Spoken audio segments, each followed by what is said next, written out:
على محمد وعلى آله وأصحابه ومن تبعهم بإحسان إلى يوم الدين. يا أيها الذين آمنوا اتقوا الله حق تقاته ولا تموتن إلا وأنتم مسلمون.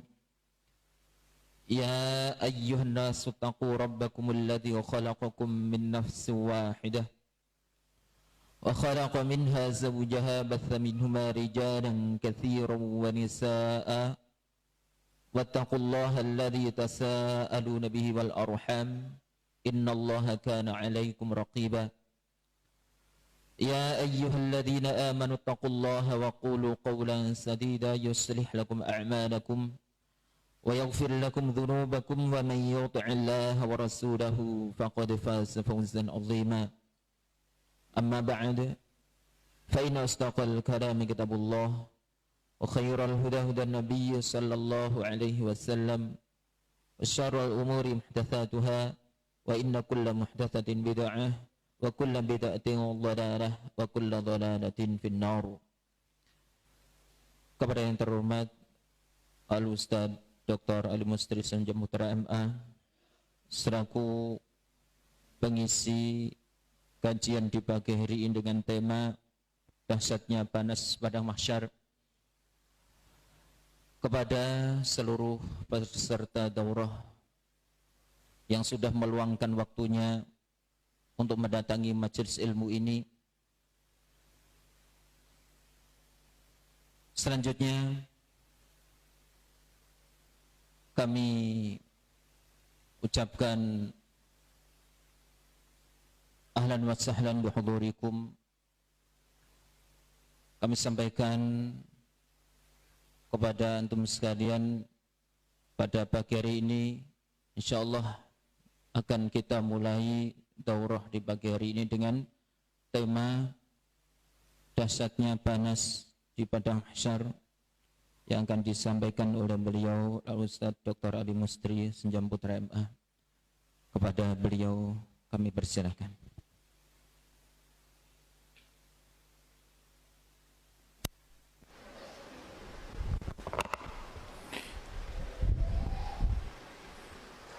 Bismillahirrahmanirrahim. Assalamualaikum warahmatullahi wabarakatuh. Innal hamdalillah nahmaduhu wa nasta'inuhu wa nastaghfiruh wa na'udzu billahi min shururi anfusina wa sayyiati a'malina. May yahdihillahu fala mudilla lahu wa man yudlil fala hadiya lahu. Ashhadu an la ilaha illallah wahdahu la syarika lah wa ashhadu anna Muhammadan abduhu wa rasuluhu la nabiyya ba'dah.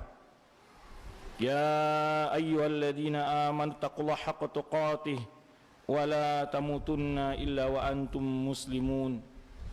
Ya ayyuhan nasu taqu rabbakumul ladzi khalaqakum min nafsin wahidah wa khalaqa minha zawjaha wa batha minhuma rijalan katsiran wa nisaa wattaqullaha alladzi tasaaluna bihi wal arham innallaha kana 'alaikum raqiba.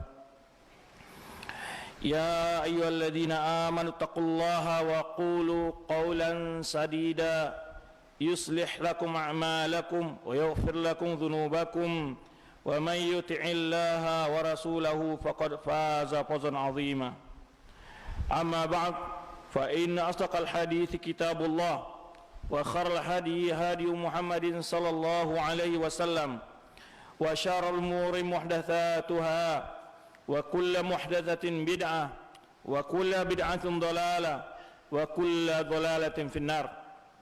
Ma'asyiral ikhwah hadirin wa hadirat kaum muslimin wal muslimat wal ikhwah wal akhawat, puji dan syukur kepada Allah Subhanahu wa taala yang selalu melimpahkan rahmat dan karunia-Nya kepada kita, yang selalu memudahkan kita melaksanakan berbagai ubudiyah kita kepada Allah Subhanahu wa taala. Sebesar-besar rahmat bagi seorang hamba adalah dijadikan dia sebagai seorang hamba yang mau mendengar nasihat-nasihat agama, mengamalkannya serta istiqamah di dalam mengikhlaskan ibadah kepada Allah Subhanahu wa taala. Para ikhwan dan akhwat rahmati Allah Subhanahu wa taala. Sungguh terlalu banyak nikmat Allah kepada kita, tetapi betapa sering lupanya kita untuk bersyukur kepada Allah Subhanahu wa taala. Maka sepantasnya kita untuk selalu banyak mengingat nikmat-nikmat Allah yang begitu banyak kepada kita. Allah Subhanahu wa taala sebutkan dalam firman-Nya, "Wa in ta'uddu ni'matallahi la tuhsuha." Jika kalian mencoba menghitung-hitung, kalian tidak akan bisa.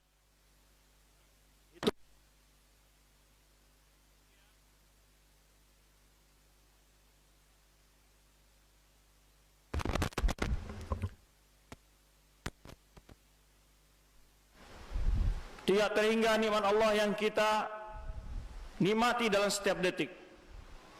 Nikmat kesehatan, nikmat penglihatan, nikmat pendengaran, ya, nikmat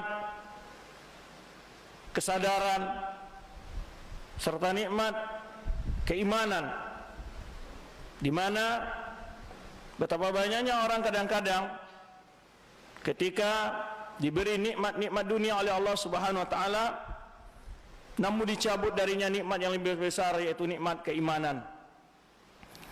Maka kita memohon kepada Allah Subhanahu wa taala agar kita senantiasa diberi kekuatan iman oleh Allah Subhanahu wa taala sebagai pertahanan kita dalam menghadapi berbagai tantangan, cobaan dan ujian dalam hidup kita ini. Keimanan dan pertahanan iman itu tidak akan mungkin kita miliki tanpa kita memperkuat ilmu dan pengetahuan kita tentang agama yang mulia ini. Maka dengan bertambahnya ilmu, bertambahnya keyakinan kita, akan bertambah pula kekuatan pegangan kita kepada agama yang mulia ini. Oleh sebab itu, hendaknya senantiasa kita meluangkan waktu, mengkhususkan waktu untuk mempelajari ilmu agama yang mulia ini. Karena iman yang tidak berdasarkan kepada ilmu sangat mudah goyah, bahkan bisa berganti menjadi sebuah musibah dalam hidupnya. Berganti dia berpindah keyakinan. Ya, sebagaimana kata Rasul sallallahu alaihi wasallam dalam hadis yang diriwayatkan Imam Muslim, "Badiru bil a'mali fitanan." Segeralah kalian melakukan amal-amal soleh sebelum terjadinya berbagai macam fitnah. Fitnah artinya umum, bisa pada dirinya sendiri, bisa pada kondisi negaranya, bisa pada kondisi keluarganya, ya, dan seterusnya. Sebelum ditimpa oleh fitnah dan terjadinya berbagai fitnah, cepatlah beramal, kata Rasulullah SAW. Kaqita' lailil muzlim, seperti seperti malam yang gelap gulita. Disebutkan oleh Rasulullah SAW, ketika fitnah datang, seseorang hampir-hampir tidak kuat mempertahankan imannya. Yusbihu rajulu mu'minan wa yumsi kafiran. Pagi hari dia beriman, namun di sore hari dia telah menjadi kafir. Au yumsi mu'minan wa yusbih kafiran. Atau di sore hari masih beriman, namun esok pagi dia telah menjadi kafir. Yabi'u dinahu bi'aradin minad dunya. Dia menjual akidahnya, menjual agamanya demi secuil kesenangan duniawi. Ini adalah fitnah yang berat. Itu fitnah pada akidah, fitnah pada agama kita, fitnah pada keyakinan kita, fitnah pada keimanan kita. Di antara fitnah-fitnah itu adalah mencoba menggoyahkan keyakinan kita terhadap perkara-perkara yang gaib. Di antara perkara-perkara yang gaib itu adalah peristiwa-peristiwa yang akan dialami oleh setiap manusia setelah mereka mati. Di antaranya adalah peristiwa Yaumul Mahsyar. Di hari setelah dibangkitnya manusia, semua makhluk hidup dikumpulkan Allah Subhanahu wa taala di padang mahsyar dengan berbagai rupa, dengan berbagai bentuk ciri, ya, dalam kondisi yang berbeda-beda. Ada yang membawa rumah, ada yang ditenggelamkan oleh keringatnya, ada yang berteriak-teriak, ada yang berjalan dengan kepalanya, bahkan ada yang seperti yaitu zarrah, semut kecil diinjak oleh manusia. Semua manusia mulai dari Adam sampai manusia yang terakhir di muka bumi dikumpulkan di sana. Bahkan sebagian ulama termasuk binatang-binatang, seluruh makhluk dikumpulkan di padang mahsyar itu. Karena para ulama berbeda pendapat. Apakah di padang mahsyar itu yang dikumpulkan hanya jin dan manusia? Jin dan manusia dikumpulkan, itu pasti. Tapi yang berbeda, ada ulama mengatakan bahkan termasuk binatang-binatang, semua makhluk Allah dikumpulkan di situ. Ya. Sehingga begitu padat suasananya.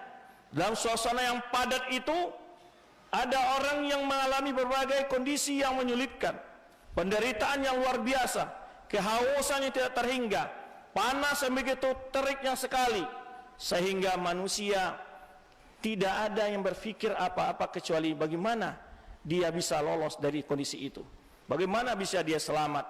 Yaumai, pada hari itu seorang istri lupa kepada suaminya, seorang suami dia ingin melihat istrinya, seorang anak lari dari orang tuanya, demikian pula orang tua lari dari anaknya. Allah Subhanahu wa taala gambarkan suasana ini dalam firman-Nya surat Abasa, fa idza ja'atis sakhah, apabila telah datang sengsakala yang begitu dahsyatnya. Fa idza ja'atis sakhah yauma yafirrul mar'u min akhi, di hari itu manusia lari dari saudaranya. Yauma yafirrul mar'u min akhi, pada hari itu manusia lari dari saudaranya. Wa ummihi wa abih, dari ibu dan ayahnya.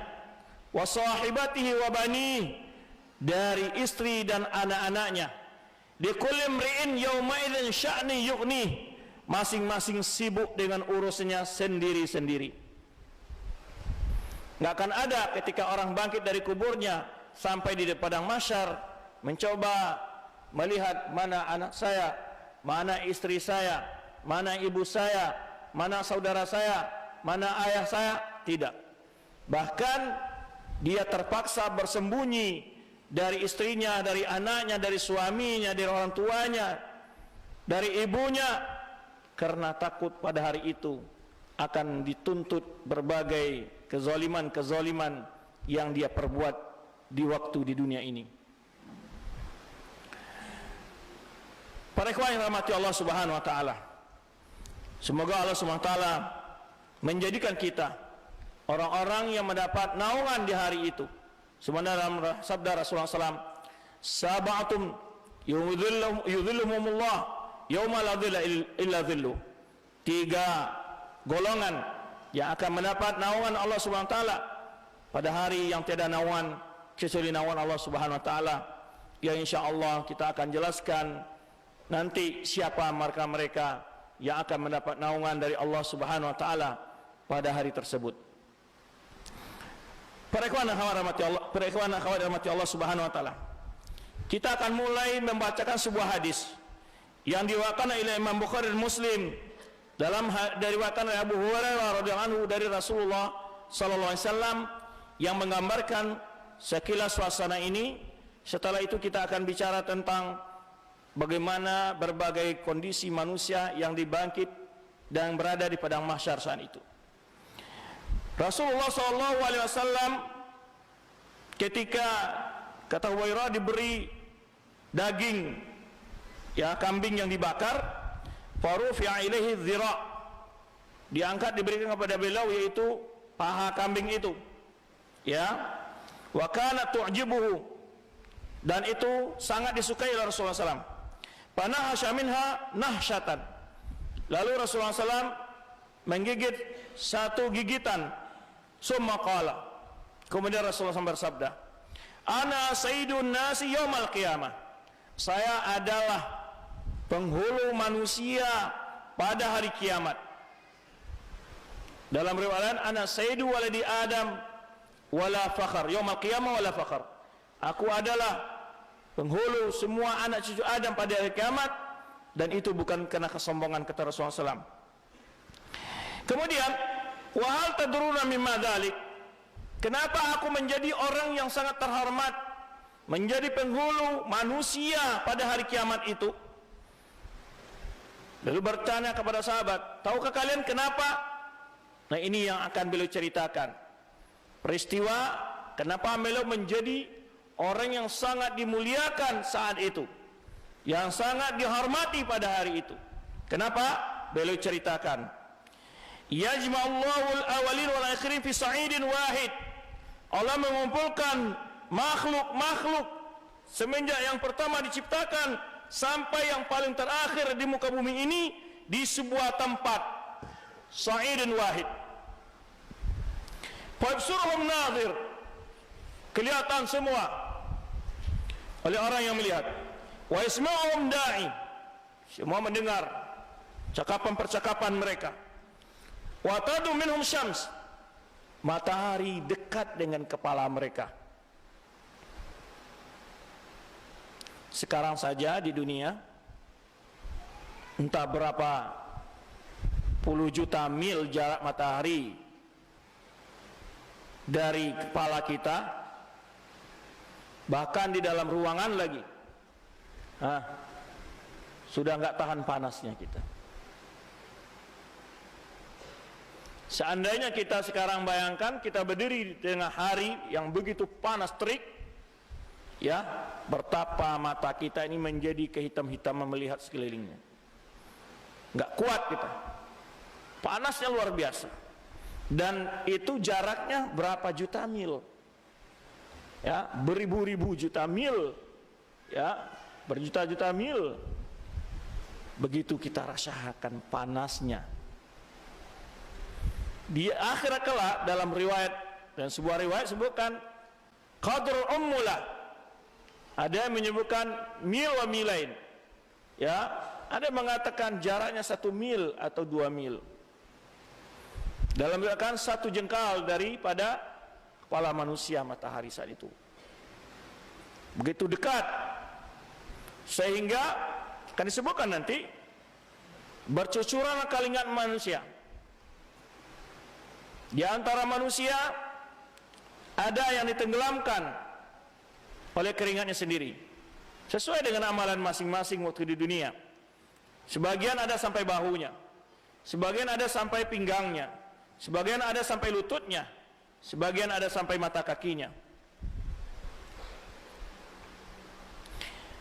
Kenapa kita membahas masalah ini? Apa tujuannya? Rasul SAW menggambarkan hal ini agar umatnya menjadi berupaya menyelamatkan diri pada hari itu, bersiap pada hari ini sebelum datang hari-hari yang telah digambarkan oleh Rasulullah SAW di dalam hadisnya ini. Gimana supaya mereka tidak termasuk orang-orang yang menderita, orang-orang yang mendapat siksaan, ya, pada hari itu. Maka Rasul menggambarkan suasana di sana agar umatnya bersiap-siap untuk kondisi tersebut. Wa yaqulun nasu minal ghammi wal karbi ma la yatiqun wa ma la yatahammalun wa la yahtamilun. Manusia ditimpa oleh rasa kesusahan, ghammi wal karbi, penderitaan yang tidak bisa mereka tahan. La yatiqun, tidak bisa mereka tahan, nggak sanggup mereka tanggung. Kesusahan, kepayahan, kehausan, kelaparan, segala kondisi itu ada di sana. Sehingga kata beliau, manusia ditimpa oleh rasa kesusahan dan kesulitan, bayabul nasi minal karb, minal ghammi wal karb, kesusahan, penderitaan, ma la yatiqun, yaitu yang tidak mampu mereka tahan, wala tahammalun, ya, dan tidak mampu mereka fikul, atau yahtamilun, tidak mampu mereka hadapi. Fa yaqulu ba'dun nas li ba'din. Jadi berapa lama nanti berdiri di sana nanti akan kita jelaskan. Berdiri di sana menurut pendapat yang sahih, yang lebih kuat adalah 250.000 tahun.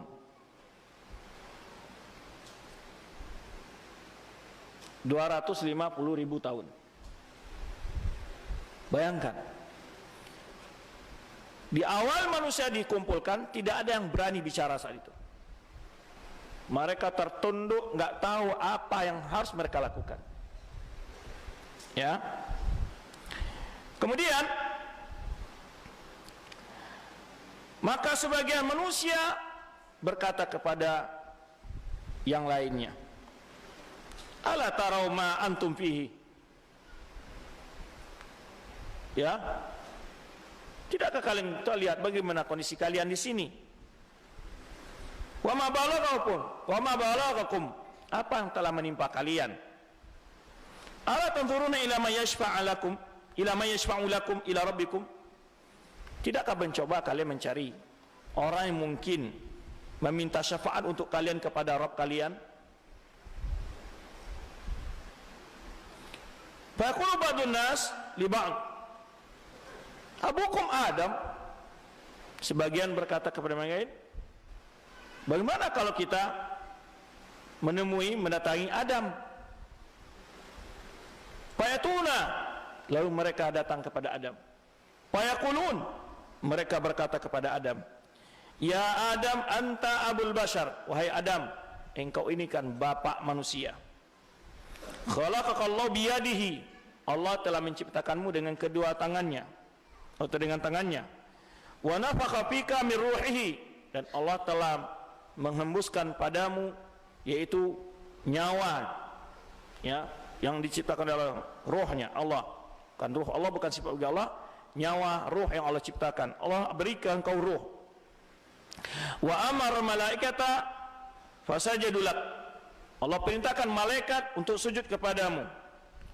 Wa askanakal jannata, Allah telah memberikan kesempatan padamu untuk tinggal di surga. Ala tashfa' lana ila rabbik, maukah engkau memintakan buat kami syafaat kepada Tuhanmu? Jadi mereka di sini ingin menyebutkan engkau itu hamba Allah yang dicintai Allah. Seandainya engkau memohon kepada Allah, Allah pasti mendengar. Apa indikasinya dia dicintai Allah? Dia manusia yang pertama. Apalagi Allah ciptakan dengan tangannya langsung, kan mulia itu. Ya. Kemudian apalagi keutamaannya dia? Allah beri ruh. Allah suruh malaikat sujud kepadanya. Allah biarkan dia tinggal di surga. Kan mulia. Maka pergilah minta pada Allah. Biar engkau boleh, ya, mohonkanlah syafaat untuk kami kepada Allah. Kenapa engkau tidak mau memintakan syafaat buat kami kepada Allah, wahai Adam? Ya. Allah tashfa' lana ila rabbik. Allah tara ma'na fi. Tidakkah kau saksikan bagaimana kami di sini? Ya. Penuh dengan kesusahan, penderitaan, azab. Ya. Allah tara ma'na fi.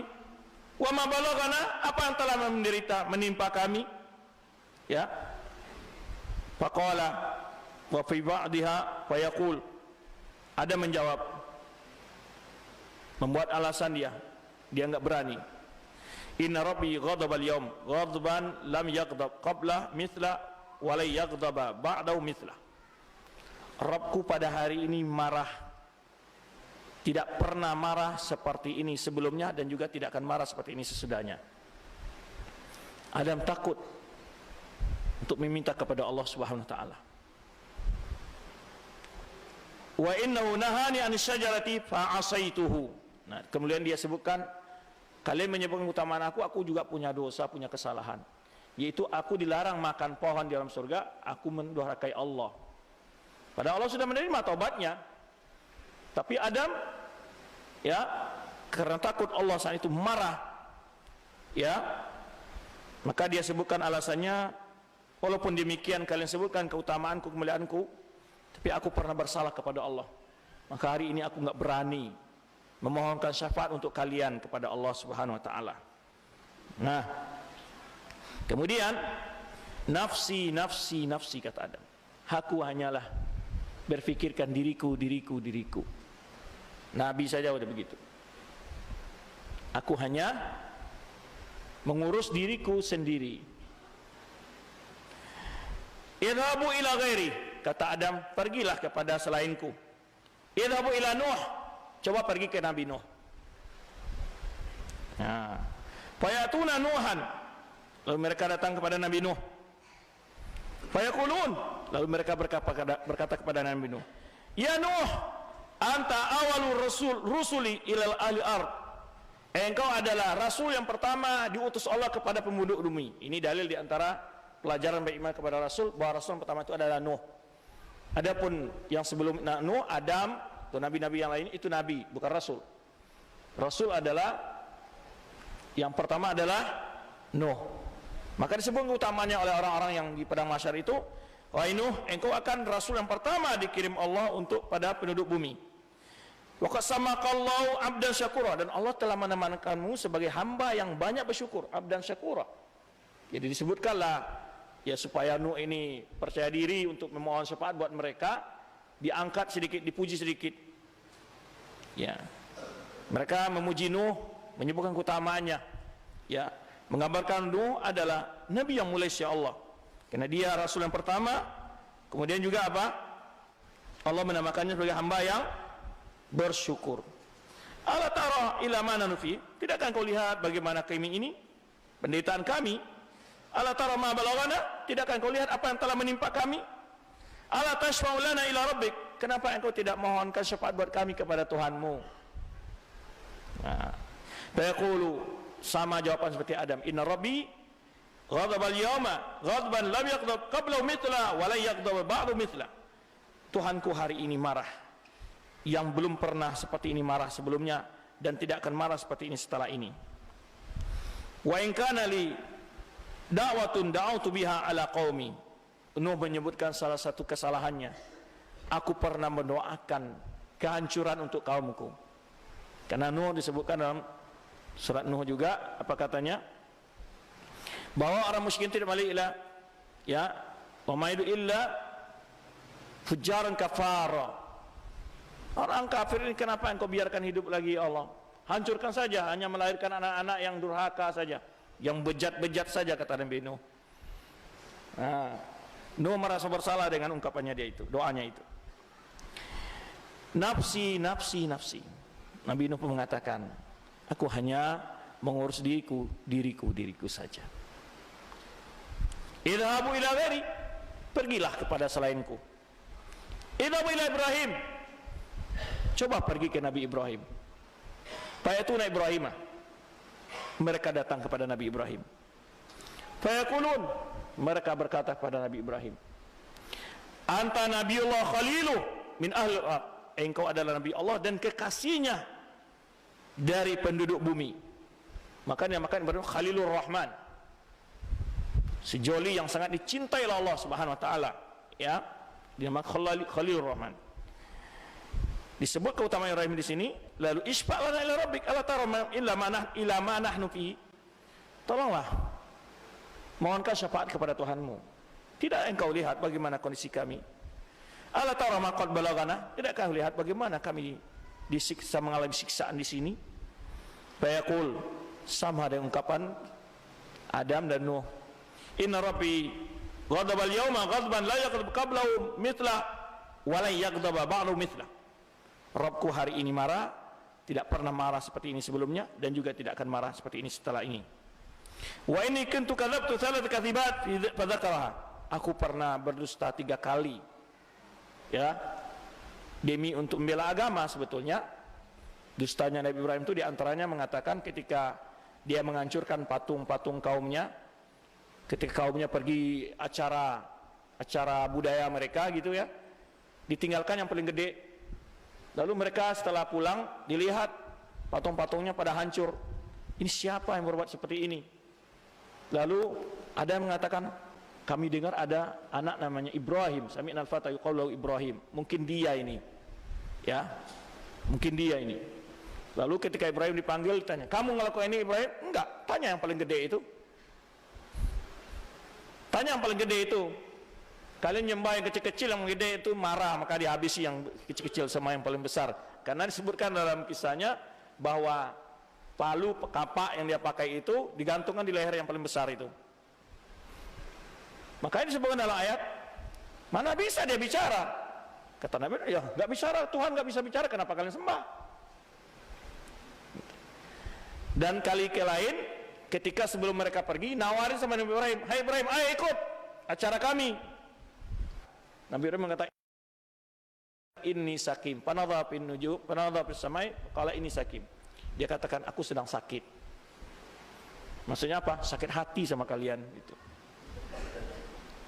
Ya. Terus kisahnya yang lain, ketika Nabi Ibrahim hijrah dari Babil itu di daerah Baghdad ke Yordania lalu ke Baitul Maqdis. Dalam perjalanannya melewati Mesir. Nah, Fir'aun Mesir ini tuh punya mata-mata. Pokoknya kalau ada cewek yang paling cantik nggak boleh dimiliki oleh siapa kecuali Fir'aun. Nabi Ibrahim lewat dengan istrinya siapa? Siti Saro. Saro ini wanita yang cantik banget. Lapor sama mata-matanya Fir'aun, itu ada wanita cantik yang tidak pantas kecuali untuk kamu. Dipanggil Nabi Ibrahim, siapa itu? Dikatakan itu saudariku. Nah, kalau sudah dikatakan saudarinya, saudara perempuannya, nah itu nggak terlalu marah dia.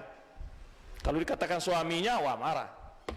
Makanya kata Nabi Ibrahim, karena engkau ada saudaraku fil Islam, kepada istrinya Sarah.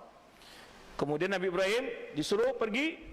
Sarah ini diupayakan untuk diganggu, tapi setiap dia mau menggang Sarah, tangannya langsung mati, kaku gitu, stroke langsung, stroke 3 kali stroke.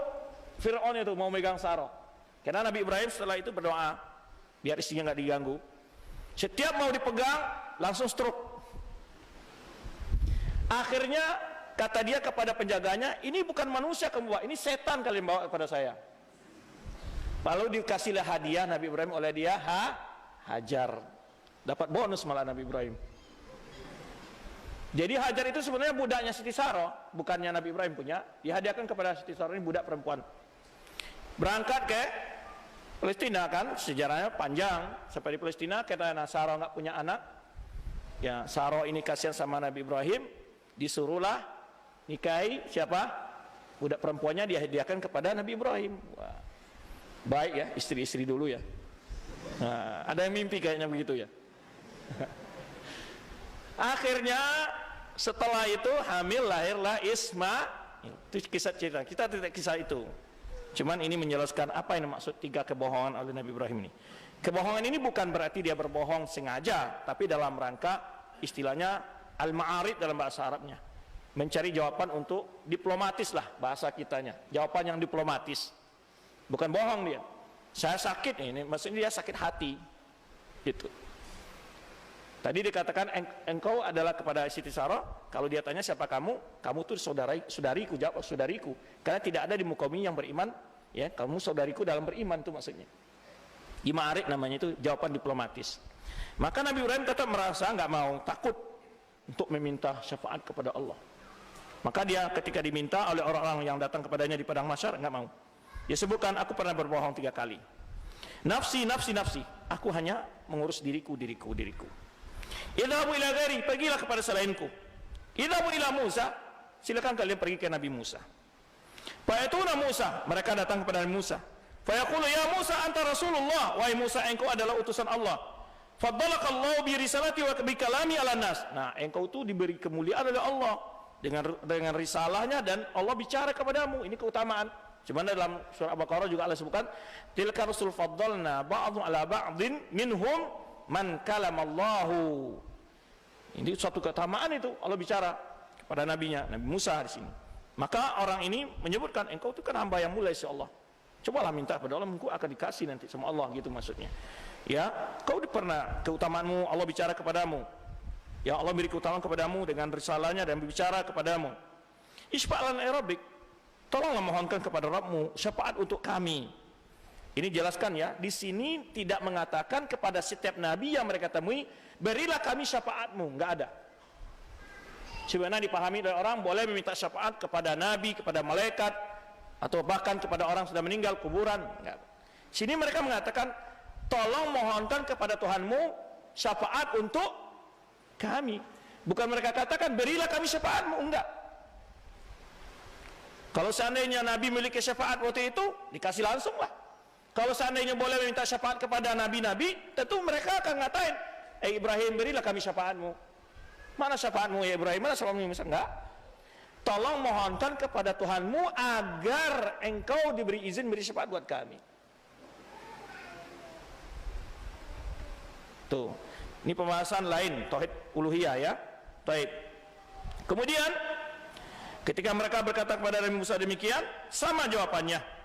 Ya. Isfa'lana ila rabbik ala tara ma nahnu fihi. Tolonglah mohonkan kepada Tuhanmu syafaat buat kami. Tidakkah engkau lihat bagaimana kondisi kami? Ala tara ma qad balagana, tidakkah engkau lihat bagaimana penderitaan kami di sini, wahai Musa? Fayaqulu, ya, Musa pun berkata sama seperti siapa? Nabi sebelumnya. Tuhanku hari ini marah. Tidak pernah marah seperti ini sebelumnya dan juga tidak akan marah seperti ini setelah ini. Wa ini qad qataltu nafsan lan umar bi qatliha. Aku pernah membunuh jiwa yang aku tidak diperintah untuk membunuhnya. Itu tentang kisahnya ketika membunuh seorang Kipti, ya kan? Dia sudah remaja, kan dirawat oleh Fir'aun sendiri. Ya. Fir'aun membesarkan apa? Orang yang menghancurkan kerajaannya sendiri. Nah, ketika jalan-jalan ada Bani Israel sedang disiksa oleh orang Kipti. Orang Israel minta tolong sama Nabi Musa. Nabi Musa tuh jam melerai sekali tonjok orang Kipti langsung KO, mati langsung. Nah, Nabi Musa itu luar biasa kekuatannya. Ya, satu kali tinju aja langsung mati. Nah, ini yang disebutkan, aku pernah membunuh jiwa yang aku tidak diperintahkan untuk membunuhnya. Padahal itu sudah terima tobatnya oleh Allah Subhanahu wa taala semua, termasuk Adam sebelumnya. Kemudian, ya, aku hanya memikirkan diriku, nafsi. Idhabu ila ghairi, pergilah pada selainku. Idhabu ila Isa, coba kalian pergi ke Nabi Isa. Lalu mereka datang kepada Nabi Isa, mengatakannya sama, ya Isa, anta Rasulullah kalimatuhu alqa ila Maryam.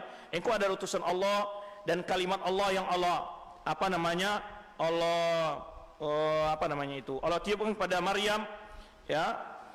Dan juga Allah beri ruh dari dia, ya, maksudnya ruh yang Allah ciptakan. Wa kalamtan nasul mahdi, dan engkau malah diberi karamah mukjizat oleh Allah, engkau bisa bicara waktu kecil. Isfa'lana ila rabbik, mohonkanlah kepada Tuhanmu syafaat buat kami. Ala tara ma nahnu fihi, tidak engkau lihat kami di bagaimana ini, dalam keadaan menderita, tersiksa. Ala tara ma qad balagana. Fa yaqulu Isa, inna rabbi sama, Tuhanku pada hari marah dan tidak pernah marah sebelumnya seperti ini dan juga tidak akan marah seperti ini setelah ini. Dan Isa tidak menyebutkan satupun kesalahannya, tapi dia mengatakan nafsi, saya hanya mengurus diriku saja. Idhabu ila ghairi, pergilah kepada selainku. Idhabu ila Muhammad, coba pergi kepada Nabi Muhammad. Ya, Abdun, dalam surat lain sebutkan tambahannya, itu hamba yang Allah telah ampuni dosanya, baik yang berlalu maupun yang akan datang. Maka mereka datang kepada Nabi Muhammad SAW. Ya Muhammad, anta Rasulullah. Wahai Muhammad, engkau adalah utusan Allah. Wa khatamul anbiya, engkau adalah penutup semua nabi. Wa qad ghafarallahu kama taqaddama min dhanbi wa ta'akhkhar. Allah telah mengampuni dosamu, baik yang berlalu maupun yang akan datang. Isfa'lana ila rabbik, tolong mohonkan kepada Tuhanmu agar engkau beri syafaat buat kami. Ya, tolong mohonkan syafaat buat kami kepada Tuhanmu. Ala tarumi ila mana fi, tidakkah engkau lihat bagaimana kondisi kami? Fa antaliqu fa'ati tahtal arsy. Lalu Rasul menyebutkan, lalu aku pergi ke bawah arsy. Fa aqau sajidan li rabbi, lalu aku sujud kepada Allah, kepada Rabbku. Summa yaftahu Allah alayya min mahamidihi wa husna sana'i alayhi syai'an lam yaftahu ala ahadin qabli. Kemudian Allah mewahyukan, mengilhamkan kepadaku tentang puji-pujian dan mahamid, puji-pujian, dan husna sana, pujian juga, pujian ya, sama arti kalau kita bahasa Indonesia mahamid wa sana, yang belum pernah diajarkan kepada seorang pun sebelumku. Nah, ini di antara dalil yang kemarin kita sebutkan di dalam riwayat lain, Rasulullah sebutkan bimahamidah la uhsinuhal an, yaitu puji-pujian yang hari ini aku belum tahu. Nah, ulama kita mengatakan memuji Allah itu kan dengan nama dan sifat-sifat Allah. Berarti ada nama-nama Allah yang belum diketahui oleh Rasulullah sebelum hari kiamat itu. Ini dalil bahwa nama-nama Allah itu lebih dari 99. Nah, ini di antara dalil yang kemarin sempat kita bahas. Kemudian Rasulullah sujud dengan sujud yang begitu panjang dan memuji dengan puji-pujian yang Allah ajarkan saat itu kepada dia, yang belum pernah di pujian ini dibaca, diketahui oleh nabi-nabi seorang pun sebelum beliau. Kemudian Allah berkata kepada Rasulullah, "Ya Muhammad, irfa' ra'sak wasal tu'ta." Muhammad, bangkitlah dari sujudmu, mintalah, engkau akan diberi. Washfa' tushaffa, mohon syafaat, engkau akan diberi syafaat. Fa arfa'u ra'si, lalu aku angkat kepalaku, kata Rasulullah SAW. Fa aqulu ummati ya Rabb, aku katakan umatku wahai ya Allah.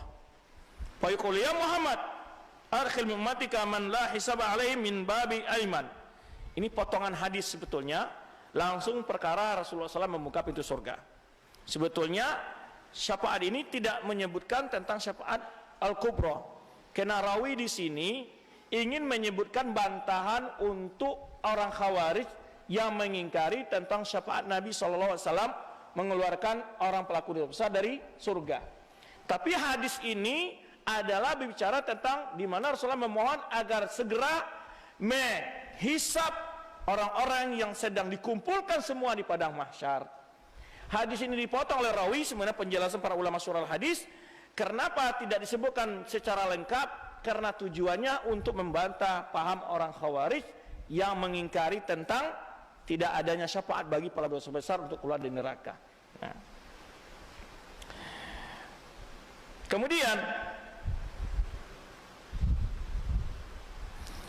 itulah ketika itu Rasulullah SAW menerima syafaat, itulah yang disebut dengan syafaatul kubra atau yang disebut dengan al-wasilah, kedudukan yang sangat mulia saat itu, di mana keutamaan Rasul SAW sangat jelas hari itu.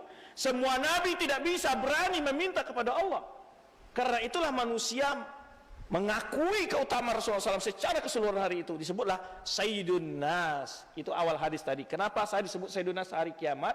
Karena akulah yang memberi syafaat kepada semua makhluk yang ada di padang mahsyar, semua manusia dan jin yang berkumpul di padang mahsyar, agar diproses hisabnya.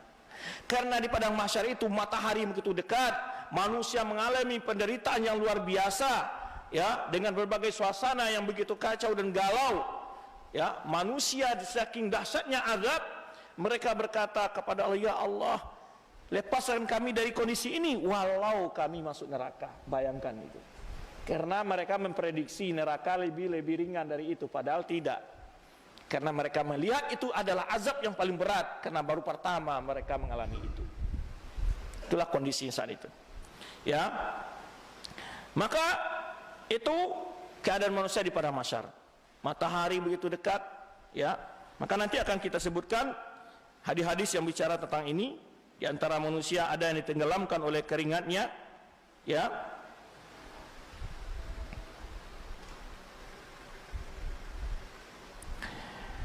Sambungan hadisnya adalah, ya,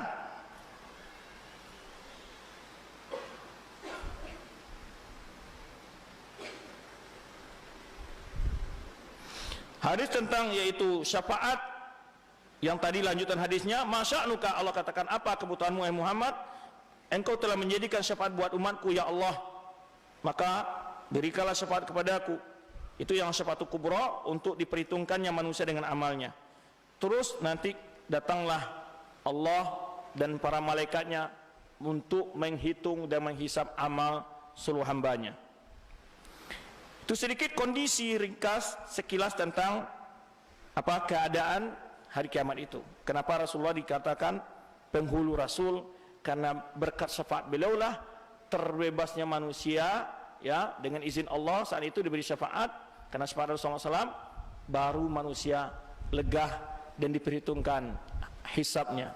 Kalau tidak mereka berdiri aja. Coba antum sekarang berdiri hanya 5 jam saja. Ini bukan 5 jam, 250.000. Bayangkan sama antum. Itu macam-macam. Nanti akan kita sebut bagaimana kondisi-kondisi manusia itu. Ada yang berdiri di atas kepalanya, ada yang membawa tanah 7 lapis. Kan disebutkan orang yang mencuri sejengkal tanah di dunia dalam hadis, nanti akan dikalungkan kepada dia 7 lapis bumi. Itu di mana dia bawa? Di padang mahsyar, dikalungkan. Ada yang bawa apa? Ada yang mencuri sapi, ada yang korupsi-korupsi, apa yang dikorupsinya itu akan dibawanya nanti dia kelak. Nah, ini yang kita sebutkan. Kondisi manusia saat itu ada berapa kondisi? Manusia dibangkit dalam keadaan tuhsyaruna hufatan uratan ghurla. Manusia dibangkit dalam keadaan tidak berpakaian, tidak khitan, dan tidak bersendal, tidak pakai sendal. Ada ulama menyebutkan juga, Ibnu Qayyim menjelaskan, sebetulnya manusia ketika bangkit dari kuburnya memakai kain kafannya. Namun kalau begitu lama berkumpul di padang mahsyar, itu kainnya habis. Akhirnya mereka tidak punya kain apa-apa lagi, gitu. Nggak ada pakaian apa-apa lagi. Karena dalam hadis lain ada penjelasan bahwa manusia itu dibangkit dengan kain kafannya. Nah, bagaimana menggabung antara riwayat itu dengan riwayat ini yang menyebutkan manusia terbuka auratnya itu? Maka Ibnu Qayyim menggabung, menyebutkan bahwa pakaian yang dibawa di dalam kubur kafannya itu hanya sebentar bertahannya. Oh, coba antum berjemur dengan matahari, bajunya sekuat apapun saja, matahari sejauh itu rusak baju kita. Ini matahari sangat dekat, ngapain keangan hangus, hancurlah badun itu, tambah lagi keringat. Sebentar itu semuanya hancur sudah. Nah, ini diantara penggabungan riwayat disebutkan oleh Ibnu Qayyim rahimahullah.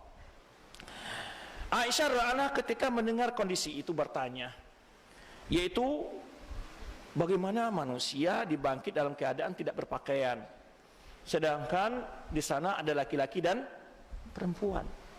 Inilah gambaran bagi antum bagaimana dahsyatnya hari itu. Apa jawaban Rasulullah SAW? Aisyah bertanya, ya Rasulullah, arijal wa nisa yanzuru ba'du ila ba'din?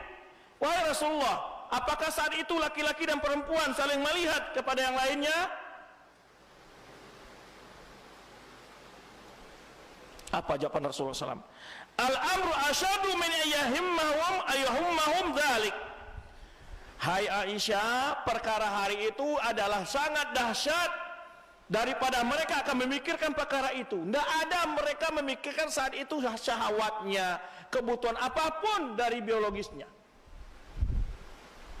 Coba bayangkan sama antum, tidak ada pikirannya ingin melihat aurat orang saat itu, walaupun orang tidak berpakaian sama sekali. Semakin dahsyatnya, maka kita gambarkan sebelum di akhirat saja di dunia kita lihat bagaimana ketika terjadi letus gunung api, gempa, tsunami, kadang-kadang orang keluar dalam keadaan tidak berpakaian dan seterusnya. Itu nggak ada orang ketika ada gempa cari cewek, mana cewek yang nggak ada seperti itu. Diceritakan oleh adik ipar saya ketika terjadi gempa di Padang yang dahsyat itu. Itu tetangga yang keluar, bapak-bapak tidak berpakaian, dia lagi mandi, keluar tidak berpakaian, diingatkan orang, Pak, mana ambil kain dulu dalam, dia ambil anduk tapi dipasang di sini, di lehernya. Coba bayangkan sama antum, saat itu adalah pikiran manusia tidak normal sama sekali, nggak bisa apa yang untuk menjaga dirinya, sehingga kemaluannya nggak nyadar dia terbuka. Situ dahsyatnya gempa itu baru gempa dunia, baru di dunia begitu. Manusia nggak mikir waktu itu sama sekali. Ketika dia keluar, tuh diingatkan sama orang ngumpul, dia ngumpul sama orang ramai-ramai tanpa ada pakaian, berdiri, diingatkan, Papa ambil dulu pakaian di dalam, ambil dulu sarung atau apa, lari ambil anduk pun nggak disarung, nggak dipasang anduknya, dipasang di lehernya begini, kayak apa seperti itu. Coba yang sama anduk. Dan itu menunjukkan betapa dahsyatnya itu hari pada mahsyar. Nggak ada kepikir, hilang ingatan untuk hal-hal seperti itu. Bayangkan sama antum. Makanya Aisyah bertanya kepada Rasulullah SAW. Maka Rasul menyebut, perkara hari itu Aisyah adalah perkara yang sangat berat sekali. Nggak ada manusia berpikiran yang hal-hal yang negatif. Semua manusia seperti Nabi tadi mengatakan, nafsi. Nggak ada orang berpikir istri, anak, dengan mana, nggak. Hanya diri tok. Berpikir untuk diri sendiri saja, dan tidak berpikir ada hal-hal yang lain. Ya, bahkan manusia tertunduk dengan dirinya, dengan dosanya, bahkan sibuk dengan dosanya, karena kondisi manusia saat itu bukan sama. Ada yang membawa barang-barang berat yang dia curi di dunia. Nanti akan kita sebut riwayat-riwayatnya, berbagai kondisi. Maka kita sebut ada orang berjalan di atas kepalanya, bayangkan. Ya. Nah, ini yang Allah sebutkan dalam firman-Nya, kama bada'na awwala khalqin nu'iduh. Sebenarnya awal kami ciptakan kalian, Allah akan kembalikan seperti itu. Baik. Kondisi yang lain adalah orang kafir berjalan di atas wa nahsyurum yaumal qiyamati ala wujuhihim. Kata Allah, kami bangkitkan mereka pada hari kiamat, kami kumpulkan di padang mahsyar mereka itu. Kenapa dinamakan padang mahsyar? Karena itu al-hasyar maksudnya kumpul seramai-ramainya, sebanyaknya orang, ya sesak napas, sama itu makhluk, bayangkan jin, manusia, bahkan menurut sependapat ulama lain termasuk binatang-binatang semua ada, campur baur, ya. Nah, itu kata disebutkan Allah SWT ada yang berjalan di atas kepalanya, orang kafir di atas kepalanya. Aisyah juga bertanya tentang hal ini, atau sahabat ada yang bertanya. Ini ada hadis yang lain, Anas bin Malik meriwayatkan, terdapat dalam Sahih Bukhari Muslim, ya Nabi Allah, kaifa yusyarul kafir ala wajhi? Wahai Nabi Allah, bagaimana kafir bisa berjalan di atas apa? Kepalanya. Kan menurut akal ya, tetapi kondisi akhirat jangan diperhitungkan dengan seperti di dunia ini. Di sana akan terjadi banyak hal-hal yang aneh dan gharib, yang berbagai kejadian-kejadian yang sangat mengerikan. Apa kata jawab Rasulullah SAW? Alaysa alladhi amsyahu ala rijlain fid dunya qadiran ala yamsyahu ala wajhi yaumal qiyamah? Qala Qatada, bala wa izzatu rabbina. Apa kata Rasulullah SAW? Bukankah zat yang mampu membuat dia berjalan di atas dua kakinya di dunia ini, mampu menjadikan dia bisa berjalan di atas mukanya atau kepalanya pada hari kiamat? Ada hal yang tidak mampu bagi Allah? Lalu ulama menyebut, kenapa orang kafir itu berjalan di atas kepalanya pada hari itu? Sekarang jalan berdiri, bayangkan antum berdiri di atas kepala itu dengan bertahun-tahun seperti itu. Tentu ada segala penderitaan dan siksaan itu. Ya, benar-benar sangat mengerikan, begitulah suasananya. Sedikit lagi untuk mendekatkan bagaimana suasana di padang mahsyar itu. Manusia saat itu hanya mengadukan tentang nasibnya sendiri-sendiri. Saya sering membawakan faedah-faedah ini. Ibadah haji itu sebetulnya, ikhwan, banyak sekali sebetulnya adalah gambaran-gambaran miniatur tentang perjalanan hari akhirat. Di antaranya padang mahsyar itu, ingat jika antum pergi haji ketika antum berada di Arafah, di mana di sana orang yang punya rumah gedung, apapun pangkatnya, apapun kedudukan status sosialnya di padang mahsyar, di padang Arafah, ada bedanya enggak? Enggak ada. Saat itu apa yang dipikir manusia di padang Arafah? Mau beli mobil, mau apa? Saat itu manusia mengadu kepada Allah, benar-benar hanya mikirkan dirinya. Kalau orang di padang Arafah sedikit terbayang oleh dia padang mahsyar, sungguh dia akan menangis berjadi-jadi di padang Arafah itu. Saat antum di padang Arafah itu, kalau mencoba membayangkan bagaimana kondisi manusia di padang mahsyar kelak, luar biasa ya kan? Ya, memberikan sebuah pesan yang dalam ke dalam diri kita. Manusia mengangkat tangan kepada Allah Subhanahu wa taala, mengampun dosanya. Tidak ada yang bisa mengadu, mau minta tolong pada siapa kita? Hanya diri kita masing-masing. Maka bertanggung jawab terhadap dosa kita. Maka di padang Arafah itu adalah bagaikan miniatur kecil tentang padang mahsyar. Semua manusia berkumpul di situ semua. Raja siapapun dia, tempat yang sama.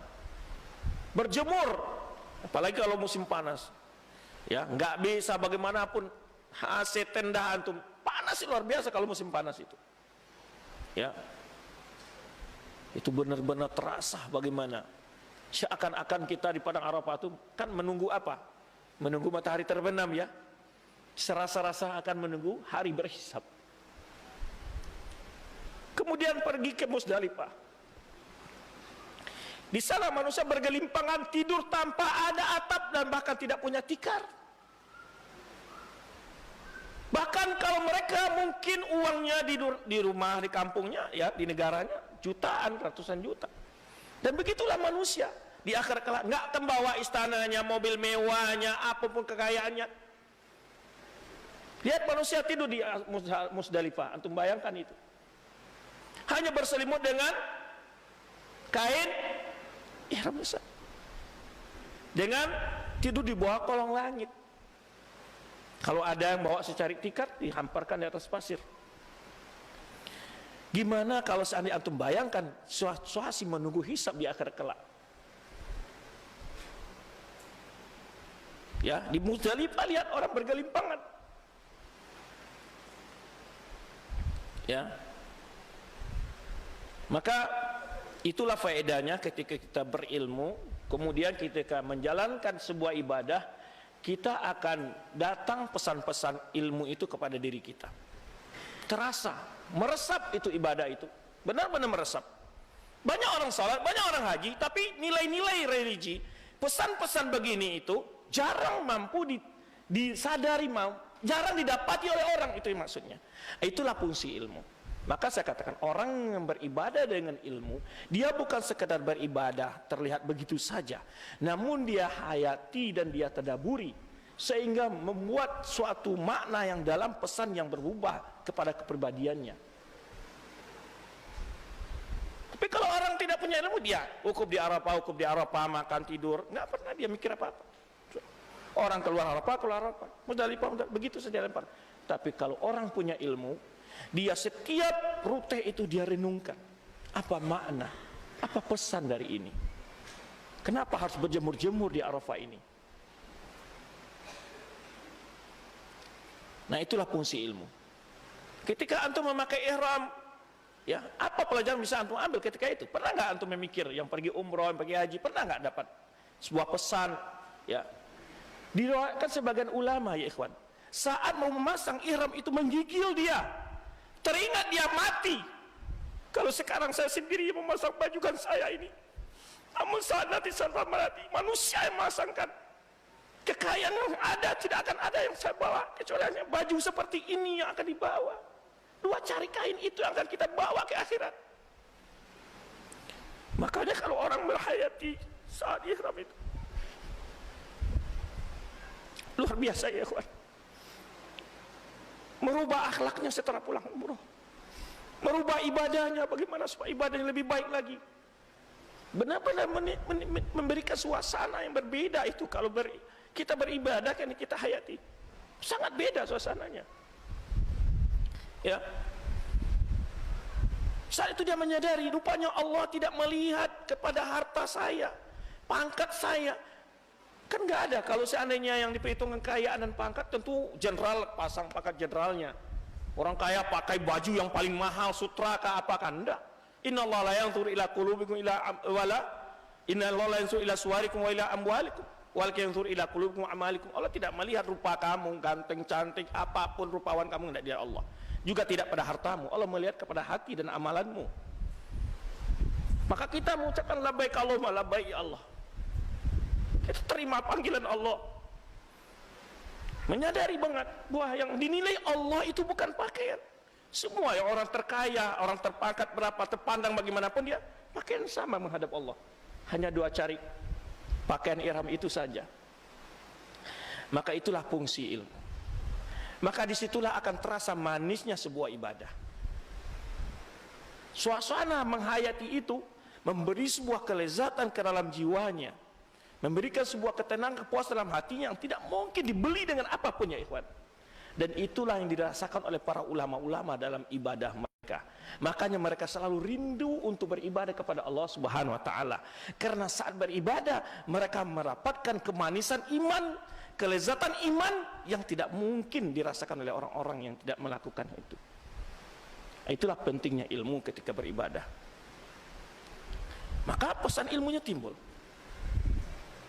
Dia menghayati gerakan-gerakan ibadahnya, menghayati rute-rute di tempat tilas hajinya.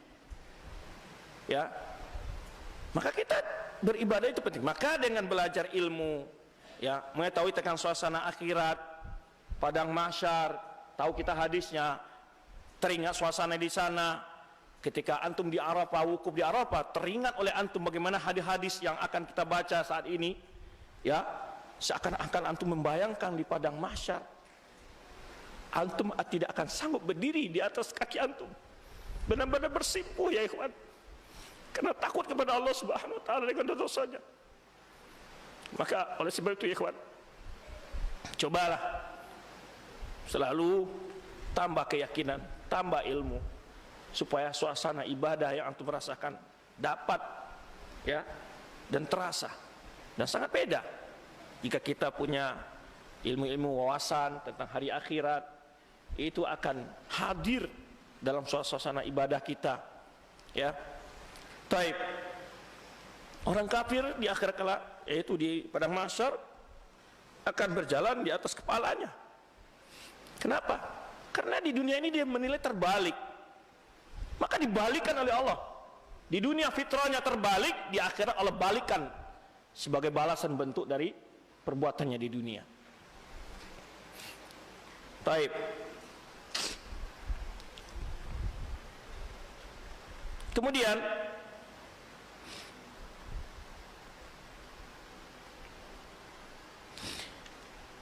ini diterangkan oleh Ibnu Hajar, di antara hikmah kenapa orang kafir itu di padang mahsyar dibangkit Allah berjalan di atas kepalanya.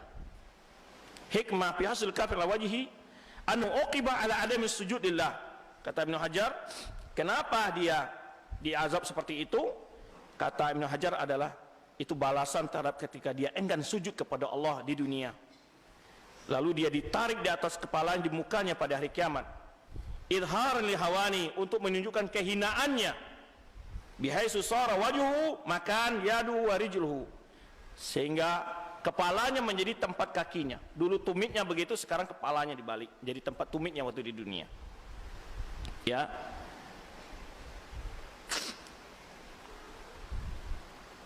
Kemudian bagaimana pula orang-orang yang sombong di padang mahsyar? Kata Rasulullah sallallahu alaihi wasallam dalam hadisnya, yuhsyarul mutakabbiruna yaumal qiyamah amsalu dzarri fi surati rijal. Orang-orang yang sombong akan dibangkit di padang mahsyar itu pada hari kiamat, dikumpulkan di padang mahsyar, dia seperti dzar. Dzar ini seekor semut yang kecil tapi bentuknya manusia. Karena dia di dunia sombong, besok dihinakan oleh menjadi orang terhina yang paling kecil, diinjak-injak oleh manusia. Yakshahumudzul, mereka benar-benar ditimpa kehinaan hari itu. Min kulli makanin, dari segala sisi. Betul-betul hina dari segala sisi. Ditendang orang, diinjak orang, macam-macam. Itu balasan bagi orang yang menyombongkan diri di dunia. Rasulullah SAW ditanya, apa itu sombong? Rasulullah SAW, ya, la yadkhul jannata man kana fi qalbi mithqala dzarratin min kibrin, tidak akan masuk dalam surga orang yang dalam hatinya ada sebesar biji zarah dari rasa sombong. Rasulullah SAW ditanya, apa itu al-kibru, apa itu sombong? Yaitu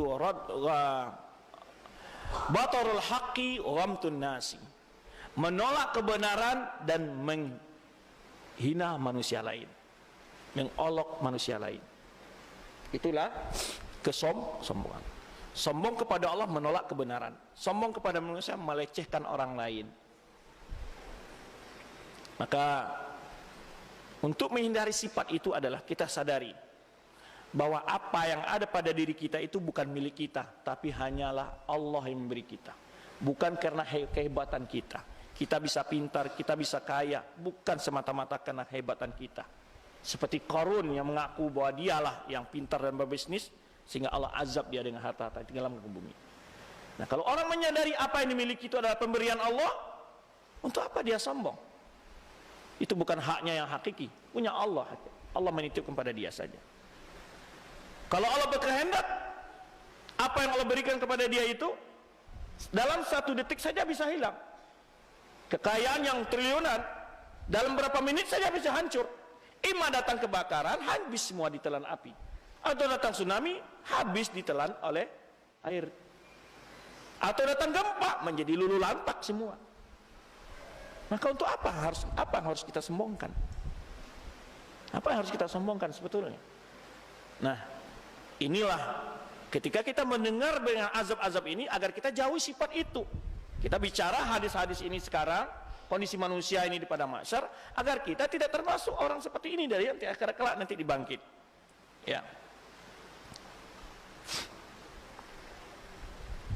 Dalam hadis lain Rasulullah SAW mengatakan, dalam hadis Jabir yang diwakilkan oleh Munziri dan juga Bazzar, ya ba'atsallahu yaumal qiyamati nasan fi suratil dzarri.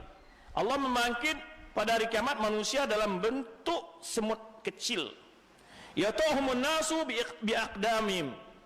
Manusia menginjak-injaknya dengan tumitnya. Diinjak-injak oleh manusia.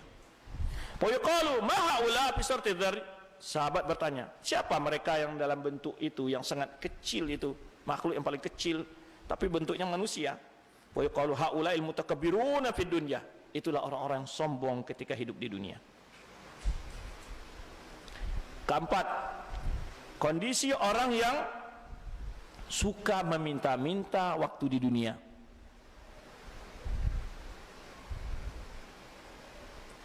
Ya, karena ini banyak kadang-kadang terbiasa ya. Karena ada juga sebagian ya, hadir ke pengajian, mengintai-ngintai orang-orang yang kaya, terus dia ninti dekatin, minta nomor HP-nya atau dia kenal alamatnya, terus minta-minta. Ini ada kebiasaan sebagian seperti ini dalam kajian-kajian. Dan ini bukan hal yang hampir sudah banyak nih penyakit ini di mana-mana. Ya, dia datang ke kajian itu imma dalam bentuk cara-cara setengah meminta, itu meminjam uang, ya kan, terus tidak dibayar dan macam-macam. Ini banyak korbannya. Ya, ratusan juta banyak yang rugi karena ini teman-teman kita yang mungkin punya rasa iba ditipu dan macam-macam seperti ini. Bagaimana kondisinya pada hari kiamat? Dia dibangkit dalam bentuk apa di padang mahsyar? Rasulullah sallallahu alaihi wasallam menyebutkan orang yang kerja meminta-minta di dunia ini. Ya. Ma yazalu rajul yas'alun nasi hatta ya'tiya yaumal qiyamah wa laysa fi wajhi muz'atul lahmin. Selalulah seseorang meminta-minta kepada orang lain sehingga dia datang pada hari kiamat, tidak ada pada mukanya sedikit pun daripada daging, tengkorak. Betapa malunya itu. Semuanya akan disaksikan manusia. Di situ azab bukannya sekedar azab yang dialami di sini, juga malu kepada manusia-manusia melihatkan.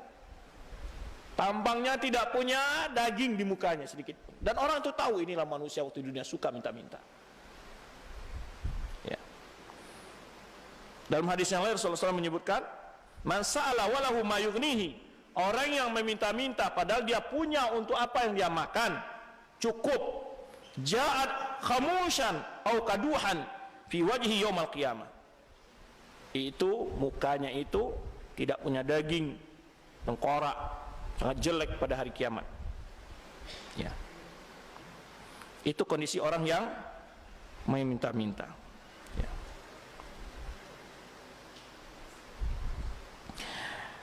Ada pula orang yang apa tadi? Kondisi tadi tidak berpakaian, tidak bersendal, kemudian tidak berkhitan. Yang kedua apa?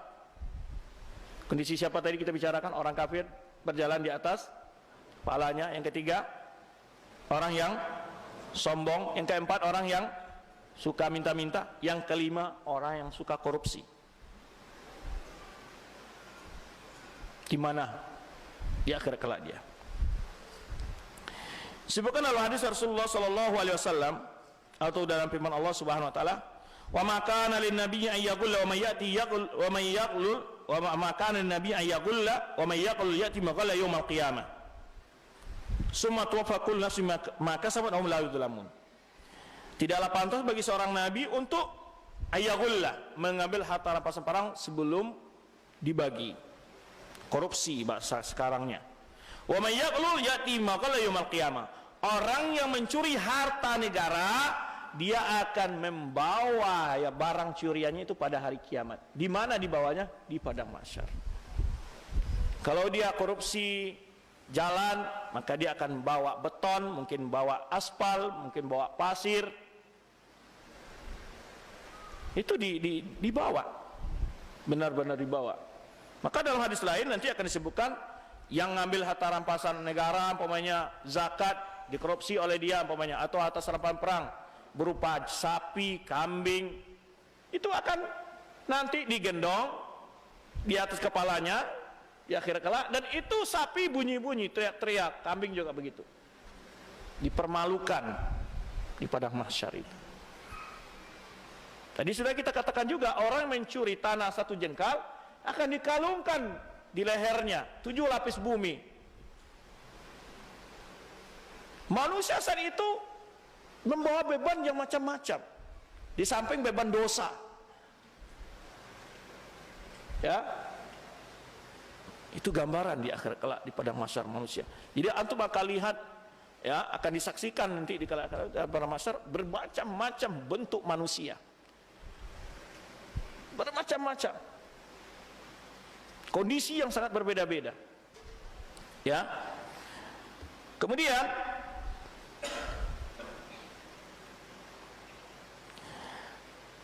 Nabi SAW mengatakan, Qatadah menjelaskan maksud ayat ini, Nabi SAW apabila membagi atas rampasan perang, beliau menyuruh orang menyampaikan, la yaghlunna rajulun makhitan famadunahu, jangan sampai ada yang menyembunyikan penjahit atau yang lebih kecil. Berulang-ulang tuh, la yaghlunna rajulun ba'iran, jangan sampai ada yang menyembunyikan onta, ba'ir itu onta. Fa'ati bi ala dhahri yaumal qiyamah lau rughaun, jangan sampai nanti dia menyembunyikan, nampak di hari kiamat nanti akan digendongnya di atas punggungnya dan dia berbunyi, berteriak. Ala yaghlunna rajulun farasan, atau mencuri kuda. Fayati ala dhari, dia akan bawa nanti di atas punggungnya, dia pikul pada hari kiamat. Lahu hamhama. Hamhama itu suara kuda. Mengikik-ngikiklah kudanya itu di hari kiamat. Di atas dibawa begitu. Bayangkan sama antum, sudahlah kondisi begitu dahsyatnya, panasnya suasana dengan berbagai macam itu azab, antum juga harus membawa barang itu. Nggak bisa antum buang, dia lengket di kudu antum. Bayangkan bagi orang-orang yang masih melakukan korupsi, ya, apalagi yang dikorupsi itu stadion, ya. Bayangkan berat bebannya nanti, ya. Ya, terbalik-balik, terpelanting-pelanting, macam-macam lah dia. Bahkan manusia berdiri di atas manusia, karena memang ramai banget itu. Pada masa sempit memang. Karena sudah begitu banyak manusia. Bayangkan sama antum dari awal manusia, Adam sampai manusia yang terakhir. Berapa miliar itu? Ratusan miliar. Bayangkan. Apalagi kalau sebagai para ulama termasuk binatang pun ikut, jin ikut, dibangkit itu, pasti di situ. Nah, sempit, ya. Dalam sebuah hadis, Abi Mas'ud menceritakan, Rasul mengirim saya untuk menyampaikan, intal ya Aba Mas'ud, la fayannaka yawmal qiyamati taji'u ala dhahrika ba'irun min ibil sadaqa lahu rgha'un qad ghalaltu, qala idzan la antalik, qala idzan la akrahuka. Ini Rasulullah SAW menyuruh untuk mengumpulkan harta rampasan perang, ya. Tapi diingatkan oleh Rasulullah SAW, jangan sampai ada yang engkau sembunyikan, jangan sampai ada yang engkau ambil, karena nanti kalau engkau ambil itu akan engkau bawa di atas punggung di padang mahsyar kelak di hari kiamat. Taib. Secara umum bahwa setiap orang akan dibangkit dalam keadaan apa dia mati, dengan keadaan mati. Bahkan dalam riwayat-riwayat lain disebutkan orang yang suka bergunjing, dia punya lidah yang sangat panjang, lalu dia diinjak-injak oleh manusia.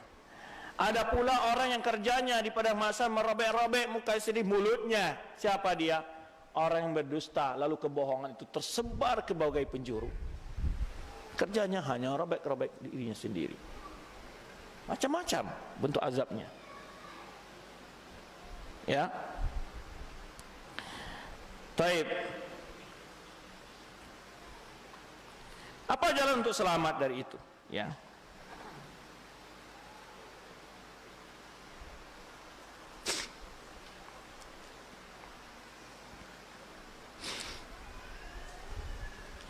Ini hadis yang tadi kita sebutkan bahwa mayat ketika keluar dari kuburnya dia masih memakai kafannya.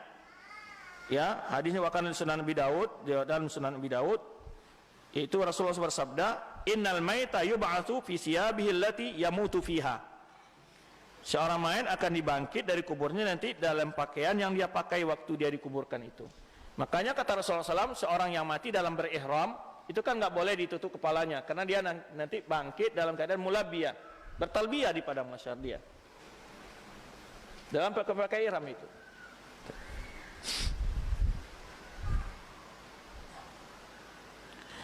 Tadi kita sebutkan apakah termasuk juga di makhluk-makhluk lain ikut dibangkit di padang mahsyar? Ya. Ini yang kita sebutkan perbedaan ulama. Ada mengatakan binatang-binatang tidak dibangkit di situ. Ada mengatakan iya. Mana dalilnya? Mengatakan iya. Wa ma min dabbatin fil ardi wala ta'irin yatiru bi janahi illa amsalukum. Ma faradna fil kitab min syai'. Thumma ila rabbihim yuhsyarun. Tidaklah ada binatang yang melatah di muka bumi dan tidak pula burung yang terbang dengan dua sayapnya kecuali dia adalah umat-umat seperti kalian, tidak satu pun yang kami tercecer dalam kitab ini, kata Allah, ya. Summa ila rabbihim yuhsyarun. Kemudian mereka akan dibangkit menghadap Tuhan mereka. Ini di antara dalil yang ulama mengatakan bahwa binatang-binatang juga ikut dikumpulkan di padang mahsyar. Hadis ayat lain juga surat Takwir ayat 5, wa idzal wuhushu husyirat. Apabila wuhush itu apa wuhush? Apa terjemahan wuhush? Binatang-binatang buas. Hadza wahsyun. Wahsyun itu jamaknya wuhush. Binatang-binatang yang buas akan idza husyirat, dikumpulkan. Berarti mereka ikut berkumpul di padang mahsyar. Wa min ayati khalqus samawati wal ardi wa ma batha fihima min dabatin. Kata Allah dalam ayat yang lain, ini di antara dalil-dalil menyebutkan para pendapat ulama mengatakan bahwa yang dibangkit itu bukan hanya manusia. Tidaklah di antara ayat Allah adalah pencipta langit dan bumi dan apa yang Allah tebar di muka keduanya dari binatang-binatang, wa huwa ala jam'ihim idza yasha'u qadir. Dan Allah apabila ingin mengumpulkan mereka, sungguhnya Allah mampu. Adapun dalil dari sunnah bahwa Rasulullah SAW ya sedang duduk, lalu terlihat dua ekor kambing saling berkelahi, menanduk yang lainnya. Fatahat ihdahumal ukhra, saling menanduk, menyikat gitu ya. Qala fadhahika Rasulullah SAW faqila ma yadhhaqa ya Rasulullah. Rasulullah ketawa, kenapa engkau ketawa ya Rasulullah? Qala ajibtu laha walladzi nafsi biyadihi la yuqadanna laha yaumal qiyamah. Aku heran, ya, sesungguhnya ada jiwa yang jiwaku berada di tangannya. Saat yang jiwaku berada di tangannya, maksud demi Allah, sungguhnya akan keduanya itu akan dibangkit dan akan diberi kisos. Akan dikisos yang binatang-binatang yang menyakiti binatang lain itu tetap akan dibalas pada hari kiamat. Karena Allah tidak sedikit membiarkan kezaliman. Maka disinilah kita harus berprinsip. Kita tidak jadi masalah kalau kita yang dizalimi, karena itu pasti akan kita terima keadilannya. Cuman kita takut kalau kita yang menzalimi, lalu kita tebus dengan amal soleh kita. Jadi kalau antum ditipu, dizalimi apa, tidak perlu Rasulullah, itu sudah tabungan. Perlu risaulah, pasti akan diberi keadilan oleh Allah Subhanahu Wa Taala. Jangankan manusia, binatang saja, membuat zalim tetap akan diadakan pengadilan oleh Allah Subhanahu Wa Taala. Ala walladzi nafsi biyadihi. Ini dalam hadis yang akan oleh Imam Ahmad dalam musnadnya, walladzi nafsi biyadihi la takhtasimanna kulla syai'in yaumal qiyamah hatta syatani fima in tatahta. Sungguhnya pada hari kiamat masing-masing akan menuntut haknya masing-masing. Takasum, saling bertengkar meminta haknya masing-masing. Sampai binatang yang dizalimi oleh binatang lain pun akan minta haknya. Maka nanti orang yang dibunuh, yang dipotong lehernya, yang disiksa segala macam, ya, itu akan datang menghadap, ya Allah tolong tanya si fulan kenapa saya dibunuh. Dia membawa kepalanya dalam keadaan lehernya terpotong. Dia minta keadilan sama Allah Subhanahu Wa Taala. Ya.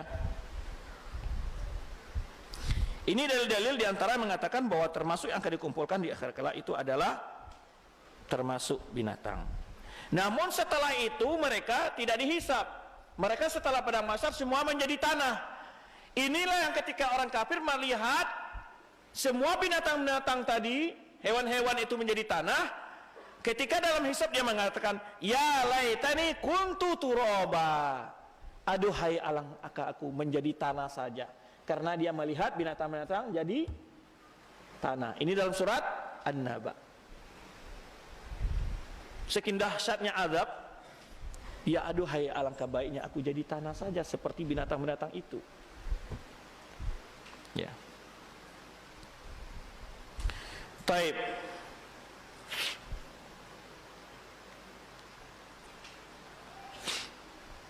Dalil yang tadi menyebutkan bahwa orang-orang kafir itu akan dibangkit di atas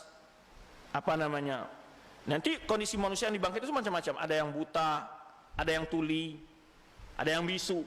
Dalam surah Al-Isra ayat 97. Wa may yahdillahu fa huwal muhtadi wa may yudlil falan tajid lahu awliya min dunihi. Orang diberi petunjuk maka mereka akan dapat petunjuk. Orang diberi petunjuk oleh Allah itulah mereka mendapat petunjuk. Orang yang disesatkan Allah maka tidak akan engkau dapatkan orang yang bisa menunjukinya dari selain Allah. Wa nahsyuruhum yaumal qiyamati ala wujuhihim umyan wa bukman wa summa. Kata Allah SWT, kami akan bangkit dia pada hari kiamat di atas kepalanya tadi, yang berjalan di atas kepalanya, umyan, buta, wa bukman, bisu, wa summa, tuli. Ya. Ma'wahum jahannam, tempat mereka adalah neraka jahannam. Kullama khabat zidnahum sa'ira. Setiap mulai ada padam api neraka, datang lagi, nyala lagi. Ya. Maka Allah sekalian, kenapa dia buta di akhir kelak itu? Bayangkan antum mau kemana, antum di padang mahsyar buta, tuli, ya, dan tidak ada orang yang mau peduli sama antum juga. Dalam keadaan tersiksa luar biasa di sana.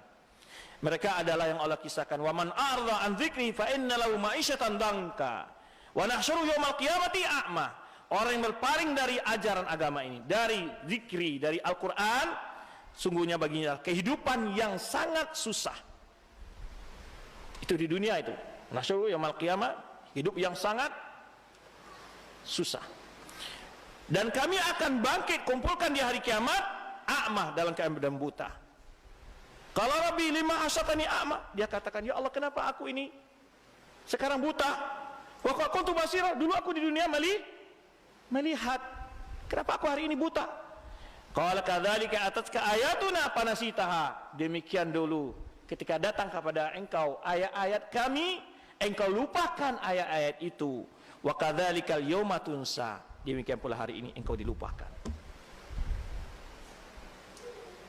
Itulah balasan bagi orang-orang yang berpaling dari Al-Quran, dari ajaran Islam. Baik.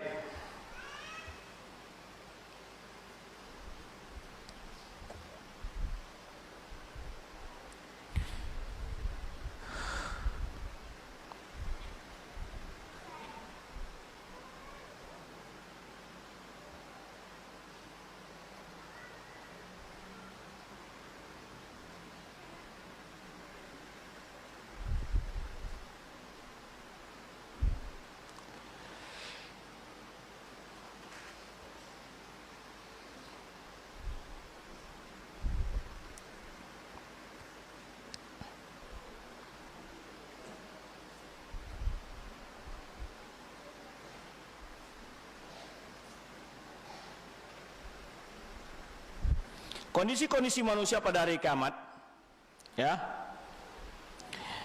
Allah sebutkan, wala tasabanallahu ghafilan amma ya'malu dzalimun. Jangan kalian kira Allah itu tidak tahu apa yang dilakukan oleh orang yang zalim. Innama yuakhiruhum ila liyaumi taskhasu fihi al-absar.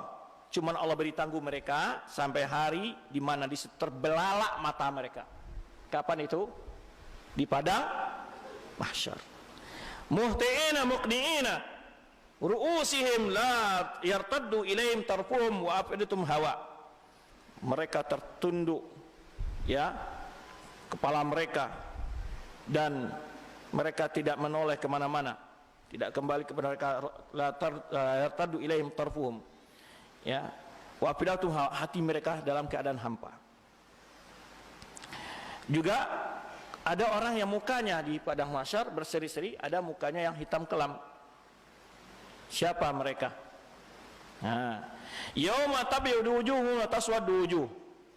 Fa ammal ladzina aswada wujuhum akafartum ba'da imanikum fadzuqul adzaba bima kuntum takfurun. Wa ammal ladzina abyaddat wujuhum fa fi rahmatilahum fiha khalidun. Pada hari itu ada muka yang putih yang berseri-seri, ada muka yang hitam kelam. Siapa mereka mukanya yang hitam kelam itu? Itu dah orang-orang yang akafartum ba'da imanikum. Kalian kafir setelah beriman, rasakanlah azab dengan balas sebagai kekufuran kalian. Adapun orang yang mukanya berseri, mereka berada di rahmat Allah, hum fiha khalidun, mereka kekal di dalamnya. Ibnu Abbas menyebutkan, tabyaddu wujuh ahlus sunnah wa taswaddu wujuh ahlul bidah. Yang akan berseri adalah mukanya orang ahlus sunnah, dan akan hitam kelamlah mukanya orang ahlul bidah.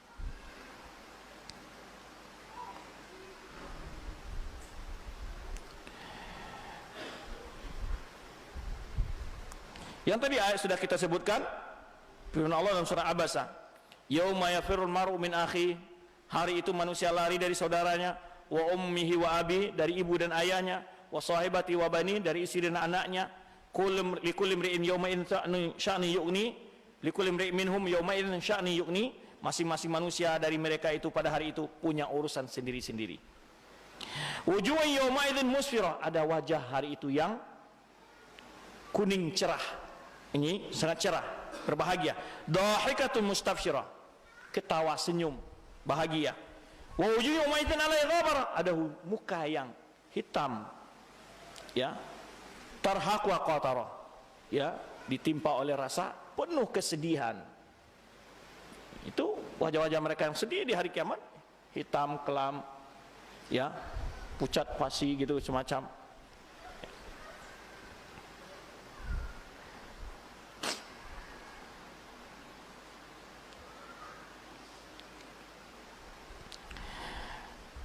Dia kan Ibnu Umar dari Nabi SAW tentang firman Allah SWT, yauma yaqumun nasu lirabbil alamin, pada hari itu manusia menghadap kepada Rabb sekalian alam.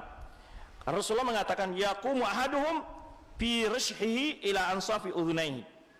Ini yang kita sebutkan, ada orang yang menghadap dan dia pada hari kiamat, di padang mahsyar itu ditenggelamkan oleh keringat sampai telinganya. Ya. Ya'rikun nasu yawmal qiyamati hatta yadhhaba 'araquhum fil ardi sab'ina dhira'an.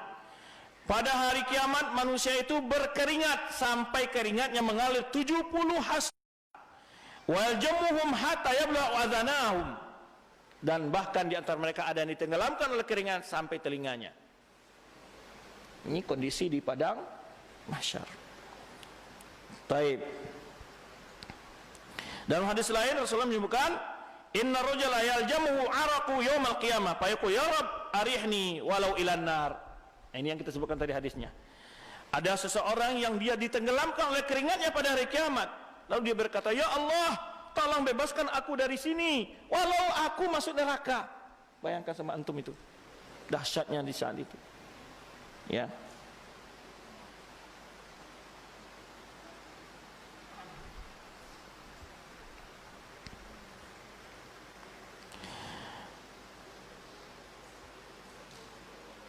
Dalam hadis lain Rasulullah menyebutkan, tadnu syamsu yaumal qiyamah minal khalq, matahari akan dekat sekali dengan manusia pada hari kiamat, hatta takuna minhum kamiqdari mil, jaraknya antara matahari dengan kepala mereka hanya 1 mil. Ini dalil yang tadi kita sebut, penjelasan yang kita sebutkan ini dalil-dalil yang kita sebutkan. Fa yakunun nasu ala qadri amalihim fil araq, maka manusia ditenggelamkan oleh keringatnya sesuai dengan ukuran amal masing-masing. Faminhum may yakunu ila ka'bai, di antara mereka ada keringat sampai mata kakinya. Wa minhum may yakunu ila rukbatai, di antara mereka ada yang sampai lututnya. Wa minhum may yakunu ila hiqwai, di antara mereka ada yang sampai pinggangnya. Wa min may yaljimu i'raqu iljaman, di antara mereka ada yang ditenggelamkan oleh keringatnya. Ya. Ini adalah kondisi di padang mahsyar.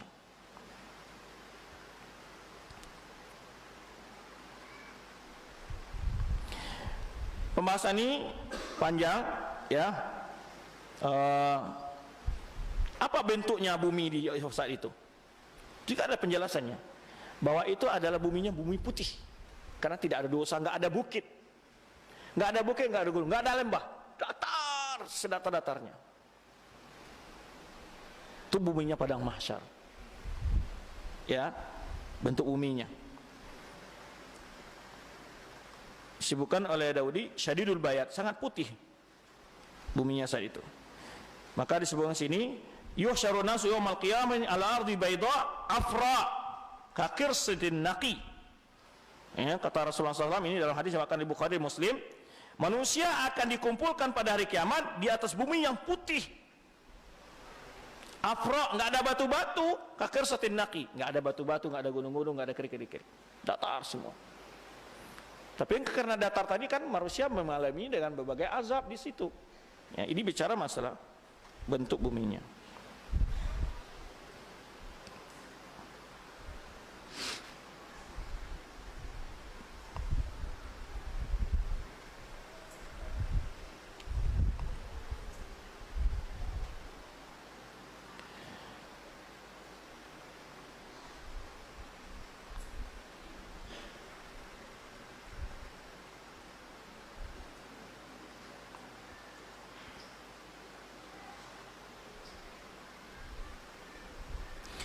Baik, berikutnya kita akan bahas antara orang-orang yang bagaimana kondisi orang beriman saat itu.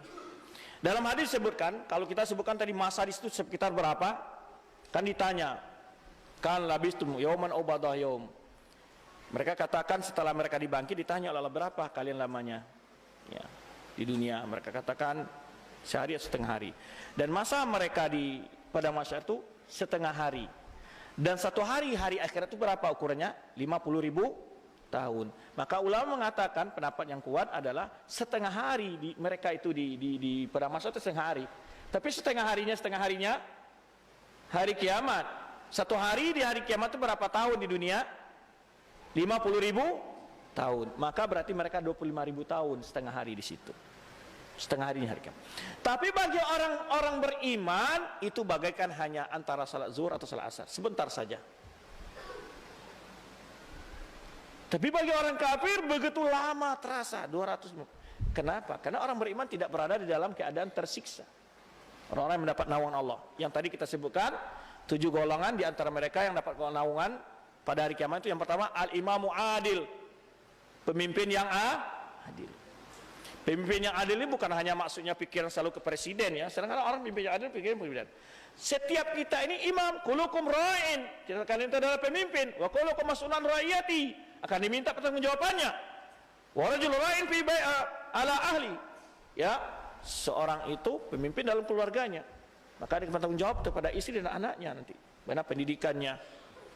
Ya, bukan hanya sekadar memberi tempat tinggal, makan, minum, pakaian saja, bukan itu tanggung jawab seorang ayah. Ya, tanggung jawab seorang ayah jauh lebih besar dari itu adalah qu anfusakum wa ahlikum naro. Jagalah dirimu dan keluargamu dari api neraka. Maka kalau anaknya enggak tutup aurat, anaknya tidak sholat, orang tuanya akan bertambah azab di akhirat kelak. Jika orang tuanya lalai mendidik. Tapi kalau orang tuanya sudah berusaha maksimal, itu di luar tanggung jawabnya dia. Nah, setiap orang akan bertanggung jawab. Al-imamul adil. Kemudian siapa lagi? Syabun nasyafi ibadatillah, pemuda yang selalu dari kecil senantiasa rajin beribadah kepada Allah. Dia akan berada dalam naungan Allah. Tidak kepanasan seperti orang-orang yang ditenggelamkan oleh keringat yang kita ceritakan tadi. Namun ada orang yang berbahagia, senang hari itu karena dinaungi dengan naungan Allah Subhanahu wa taala. Pemuda yang dari kecil sampai dewasa selalu rajin beribadah kepada Allah. Kemudian siapa lagi? Rajulun qalbuhu mu'allaqun bil masjid. Seseorang hatinya terpaut kepada masjid. Apa maksudnya hati terpaut masjid? Digantungkan hati di masjid? Bukan. Maksudnya adalah yaitu orang yang rajin datang ke masjid. Salat berjamaah, menghadiri pengajian, i'tikaf, berbagai hal lainnya. Rajulun qalbuhu mu'allaqun bil masjid. Seseorang hatinya cinta kepada masjid, terpaut dengan masjid. Kemudian siapa lagi? Sudah berapa kita sebutkan? 3. Yang keempat, Rajulani tahabani fillah. Ya. Iftaraqani alaihi wa istami'ana alaihi wa iftaraqana alaihi. Dua orang yang berkasih sayang karena Allah, berpisah dan bertemu karena Allah.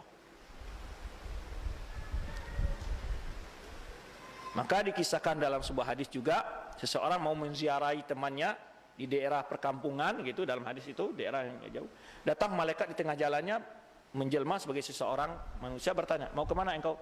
Mau menemui saudaraku. Hallaka min hajatin.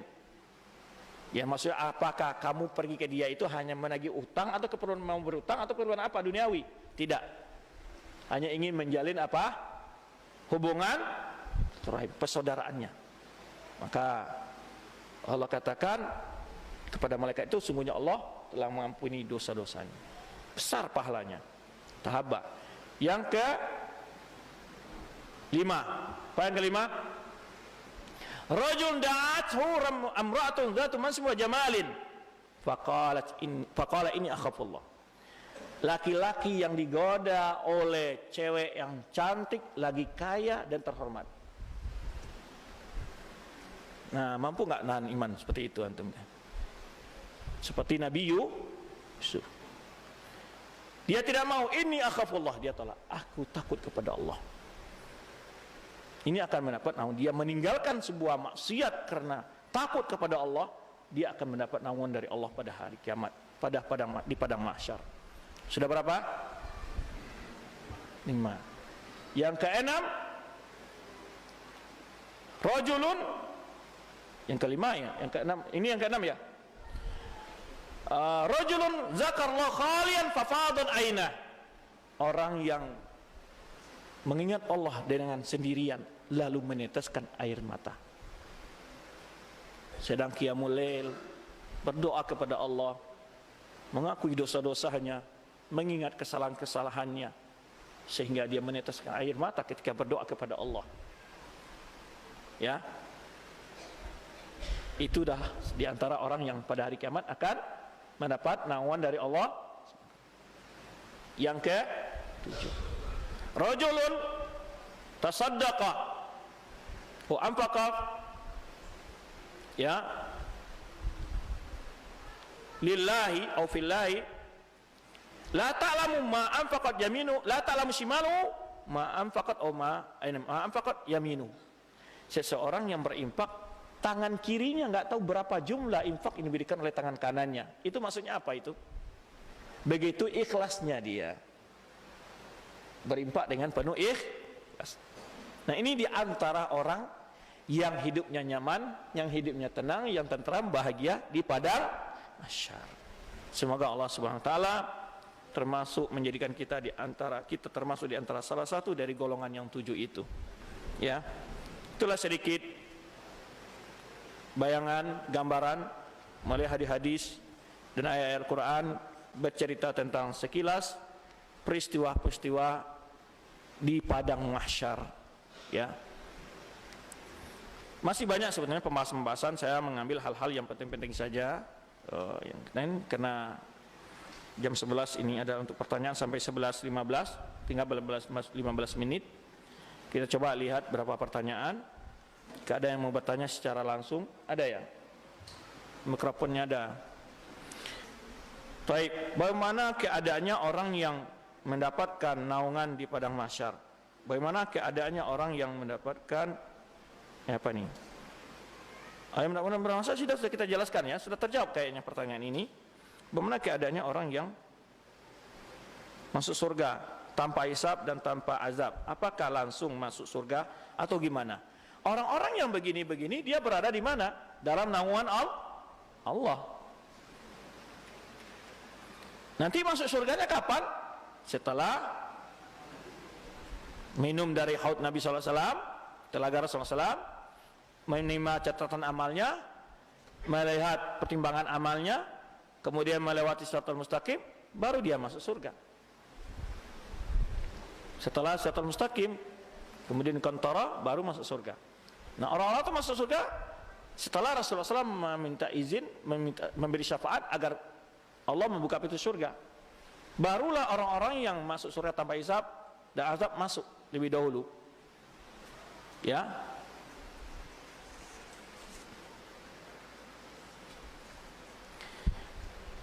Apakah padang mahsyar itu di bumi ini atau di bumi yang lain? Tadi sudah kita jelaskan ya.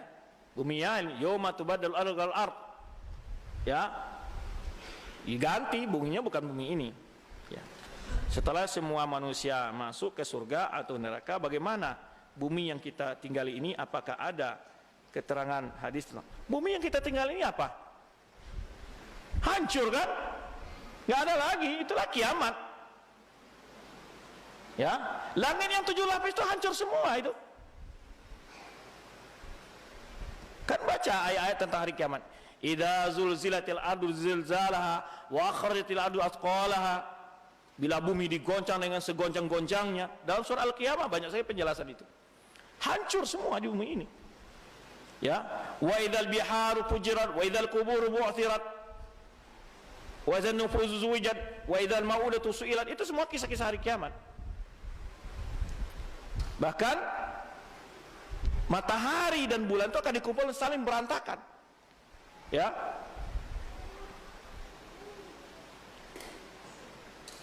Dalam surat Al-Qari'ah mal-Qari'ah wa ma adraka mal-Qari'ah yauma yakunu nasu kal farashil mabthus wa taqul jibalu kal ihnil manfush. Gunung-gunung ini bagai apa? Kapas yang berterbangan, hancur menjadi debu. Ya, bumi yang kita tempat ini nggak ada, tersisa, hancur sehancur-hancurnya. Ya. Maka ketika terjadi hari kiamat, orang-orang yang mengalami itu adalah orang-orang yang tidak beriman. Karena orang beriman sebelum terjadi hari kiamat itu terakhir kehidupan mereka itu dicabut nyawanya oleh angin, namanya angin yang lembut, dimanapun mereka bersembunyi dicabut oleh angin itu karena mereka bersembunyi ketika dikejar oleh Ya'juj Ma'juj dan Dajjal.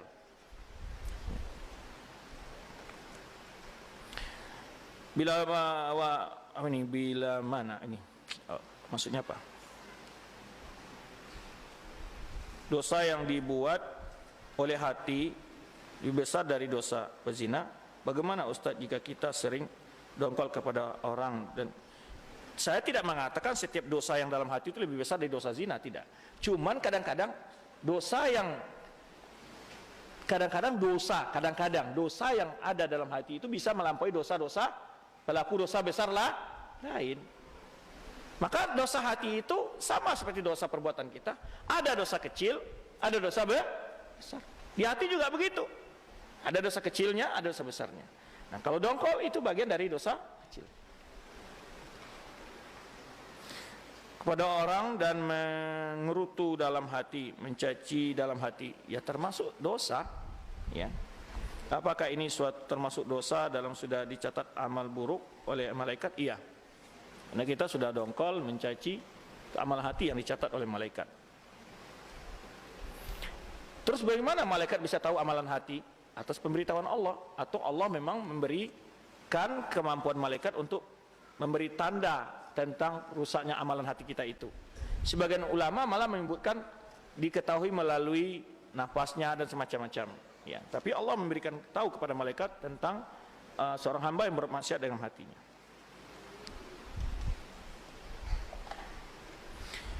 Penjelasan di Qantara tempat setelah sirat. Qantara itu adalah jembatan kecil setelah sirat itu, ya. Di situ adalah pembersihan dosa-dosa orang yang bebas dari Shiratal Mustaqim. Itu namanya juga ikhtisas. Saling meminta hak, sehingga hak masing-masing waktu itu. Kalau pernah dia menyakiti orang lain, ini rute terakhir itu pembersihan dosa sebelum masuk surga. Sehingga masing-masing meminta haknya, ya. Yang pernah memukul orang lain, menggunjingi orang lain atau apa, di situ ada kisosnya di Qantara itu. Apa bentuk azab orang yang menasihati tapi sendirinya tidak melakukan apa yang dinasihatinya? Itu pasti berat. Kata Allah, kabura maqtan indallahi an taqulu ma la taf'alun. Sangat besar kemarahan Allah engkau berkata tapi tidak melakukannya. Apa bentuk azabnya? Ya macam-macam. Ya, tapi tidak, saya belum tahu apakah bentuknya seperti azab tadi orang yang sombong, dia dibangkit dalam seperti makhluk yang sangat hina gitu, ya. Tapi yang jelas dia punya azab. Banyak bentuk-bentuk azab yang tidak rinci, ya. Tapi lupa kita sebutkan orang yang makan riba, bagaimana di padang mahsyar dia? Allah sebutkan, alladzina yaquluna riba la yaqumuna illa kama yaqumul ladzi yatakhabbathu syaitanu minal mas. Orang-orang yang makan riba kelak di padang mahsyar dia sempoyongan kayak orang kemasukan setan. Di padang mahsyar, ya, berdirinya nggak bener. Ya, kayak orang mabuk kemasukan setan. Teriak-teriak macam-macam, robek-robek kepala macam-macam, kayak orang kemasukan setan. Orang kesurupan. Itu orang makan riba di padang mahsyar. Kita tidak membahas secara banyak ini, waktu tidak mengizinkan kita. Baik.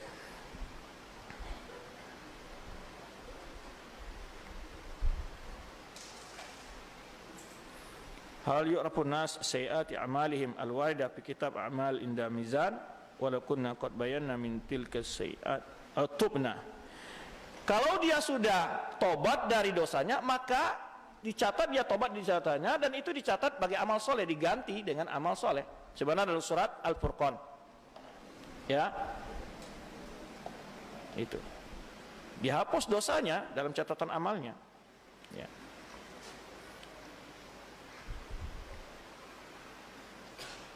Hal sahad riwayat annal mayt yu'rafu hala usrati fi dunya wa huwa qad mata wa la. Tidak mungkin seorang mayit itu mengetahui kondisi keluarganya setelah dia mati. Itu memang ada disebutkan oleh Ibnu Qayyim, ya, dalam kitabnya Ruh. Tapi nggak ada dalil yang memperkuat paham ini. Mayat tidak tahu. Adapun mayat tahu hanya berapa waktu saja. Seperti dia mendengar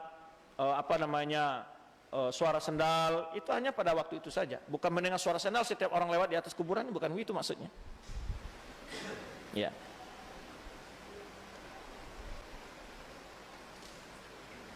Apakah mungkin nyawa seorang mayat hadir dalam mimpi kerabatnya? Kalau dalam mimpi bisa saja seorang mimpi, tapi mimpi itu bukan suatu hal yang menjadi ukuran. Pastinya selama bisa busro saja. Ya.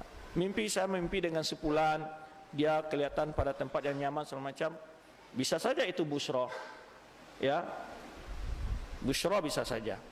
Tapi tidak bisa, ya, apabila memang orang mimpi itu jujur, orang yang soleh, seterusnya. Dan ulama mengatakan mimpi itu bukan sebagai hujjah. Mimpi itu tetap seperti ilham, diukur kebenarannya sesuai dengan Al-Quran dan Sunnah. Bila mimpi-mimpi itu tidak sesuai dengan Al-Quran dan Sunnah, mimpi itu tidak menjadi suatu kebenaran. Apakah orang dikenakan pakaian oleh Allah di padang mahsyar? Kalau ada siapa saja. Setelah itu di padang mahsyar itu manusia mendapat pakaian. Disebutkan dalam beberapa riwayat. Orang yang pertama sekali mendapat pakaian adalah Nabi Ibrahim, itu sebagai riwayat untuk penjelasan ulama tentang masalah ini. Tapi saya belum menemukan dalil-dalil yang detail tentang masalah ini. Dimana ada penjelasan ulama, nanti setelah di padang mahsyar itu manusia memilih pakaian. Di antara pertama manusia mendapat pakaian itu adalah Nabi Ibrahim. Wallahu a'lam tentang kebenarannya itu. Persoalan adalah amal-amalan bid'ah. Apakah bid'ah bisa diibaratkan pagar makan tanaman dan pemancing kerusakan? Amalan bid'ah itu ya tidak bisa dikatakan sebagai pagar makan tanaman, ya. Tetapi dia adalah termasuk bagian dari dosa-dosa yang akan dihisab oleh seorang yang melakukannya.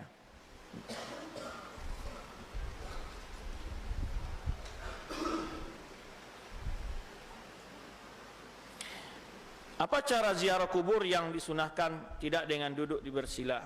Iya, tidak boleh duduk di kuburan. Rasulullah SAW menyebutkan dalam hadis riwayat Imam Muslim, la tusallu ilal kubur, la tujalisu alaiha, wa tajlisu alaiha, wa la tusarijuha, wa la tujassisuha, wa la tabnu alaiha. Kalian jangan duduk di kuburan, jangan salat ke kuburan, mengarah ke kuburan, jangan duduk di kuburan, jangan dicat kuburan, jangan dikasih lampu, jangan dibangun di atas kuburan. Ya, nggak boleh duduk di kuburan. Maka ziarah kubur cukup berdiri, baca doa ziarah kubur, selesai. Gitu. Karena dilarang oleh Rasulullah SAW.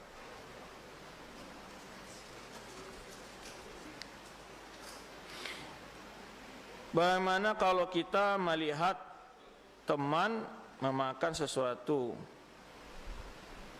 kalau kita memintanya, apakah itu termasuk orang yang meminta-minta? Iya termasuk. Minta-minta nggak boleh, ya kan? Cuman kalau berteman mestinya temannya arif lah, makan masak sendirian gitu ya. Nggak boleh minta-minta. Bagaimana penjelasan orang yang masuk surga tanpa hisab? Salah satunya tidak minta diruqyah. Hukum minta ruqyah itu makruh. Bukan berarti dia tidak masuk surga, cuman tidak termasuk kepada golongan yang 70 itu aja. Tidak masuk pada 70.000 itu, tidak masuk golongan itu. Tapi bukan berarti dia berdosa kalau minta ruqyah. Makanya afdolnya itu adalah seseorang kalau dia bisa meruqyah, jangan ditunggu temannya meminta, tapi dia sendiri membuat inisiatif, berbuat baik. Karena Rasulullah menyuruh man istata'a yanfa'ahu falyanfa'hu. Kata Rasulullah SAW menganjurkan seseorang bisa membantu saudaranya, hendaklah dia bantu. Ya. Tapi kalau kita karena kenapa? Karena meminta kepada ruqyah itu kan sebetulnya dia bisa meruqyah diri sendiri. Cuman ada kelemahan tawakalnya kepada Allah, minta sama orang lain. Ya, ruqyah itu kan bisa diri sendiri. Tidak dikatakan yang bisa ruqyah itu ustaz-ustaz saja atau orang-orang tertentu, enggak ada. Ruqyah itu bisa setiap orang. Maka kalau dia meminta berarti dia lemah tawakalnya di situ. Maka di akhir hadis disebutkan wa ala rabbihim yatawakkalun. Bolehkah menulis poin-poin pokok azab di padang mahsyar dan poin-poin naungan dari Allah, kemudian menempelnya di salah satu ruangan rumah untuk dijadikan sebagai pengingat. Tidak masalah, cuma jangan terlalu lama-lama ditempel. Kalau sudah hafal ganti yang lain gitu loh. Nanti malah dianggap ajimat pula sama anaknya. Sebagai pengingat tidak masalah. Tapi jangan sampai lama, hanya sekedar untuk supaya ingat gitu. Masa lupa terus gitu ya. Dicari yang lain ilmunya. Tetapi biasanya itu tidak efektif. Tidak efektif itu. Ya. Memang hari pertama antum bisa lihat, 2 hari setelah itu antum lewat aja itu. Itu menjadi pajangan, tidak ada guna biasanya. Maka oleh sebab itu memang tidak efektif itu. Efektifnya adalah antum membaca buku, mengulang-ulangi lagi, lihat-lihat lagi hadisnya gitu. Itu tuh hanya sebentar. Sebentar aja. Ya. Sama antum punya HP, beli HP yang mewah, bisa download kajian. Sekarang sudah berapa kajian antum download? Enggak ada satupun. Kalau di download pun hanya terdengar 5 menit, sudah ganti lagi yang mau didengar. Itu sifatnya manusia. Ya, itu kadang-kadang tipu daya setan, kadang-kadang lalai jadinya. Ya. Tapi kalau tidak dicatat, kita itu sudah punya motivasi dalam otak kita untuk menghafal, untuk mengingat. Kalau kita sudah mencatat di dinding, itu kadang-kadang tawakalnya pada catatan di situ.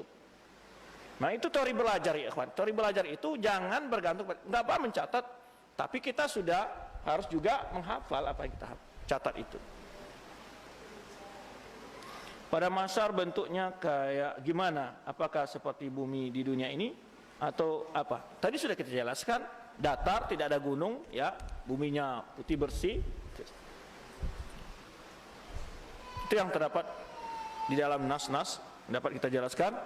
Demikian, terima kasih atas kehadiran antum. Mohon maaf jika atas ada kesalahan, kekurangan dalam penjelasan saya. Wallahu a'lam bishawab. Subhanakallahumma bihamdika asyhadu an la ilaha illa anta astaghfiruka wa atubu ilaik. Wassalamualaikum warahmatullahi wabarakatuh. Demikian kami sampaikan jazakumullah khairal jaza kepada Ustaz Dr. Al-Masri yang telah menyampaikan materi-materinya sejak 4 hari yang lalu sampai sekarang, dan juga kepada hadirin sekalian, semoga dengan materi-materi yang telah disampaikan Allah menambahkan iman dan ketakwaan kita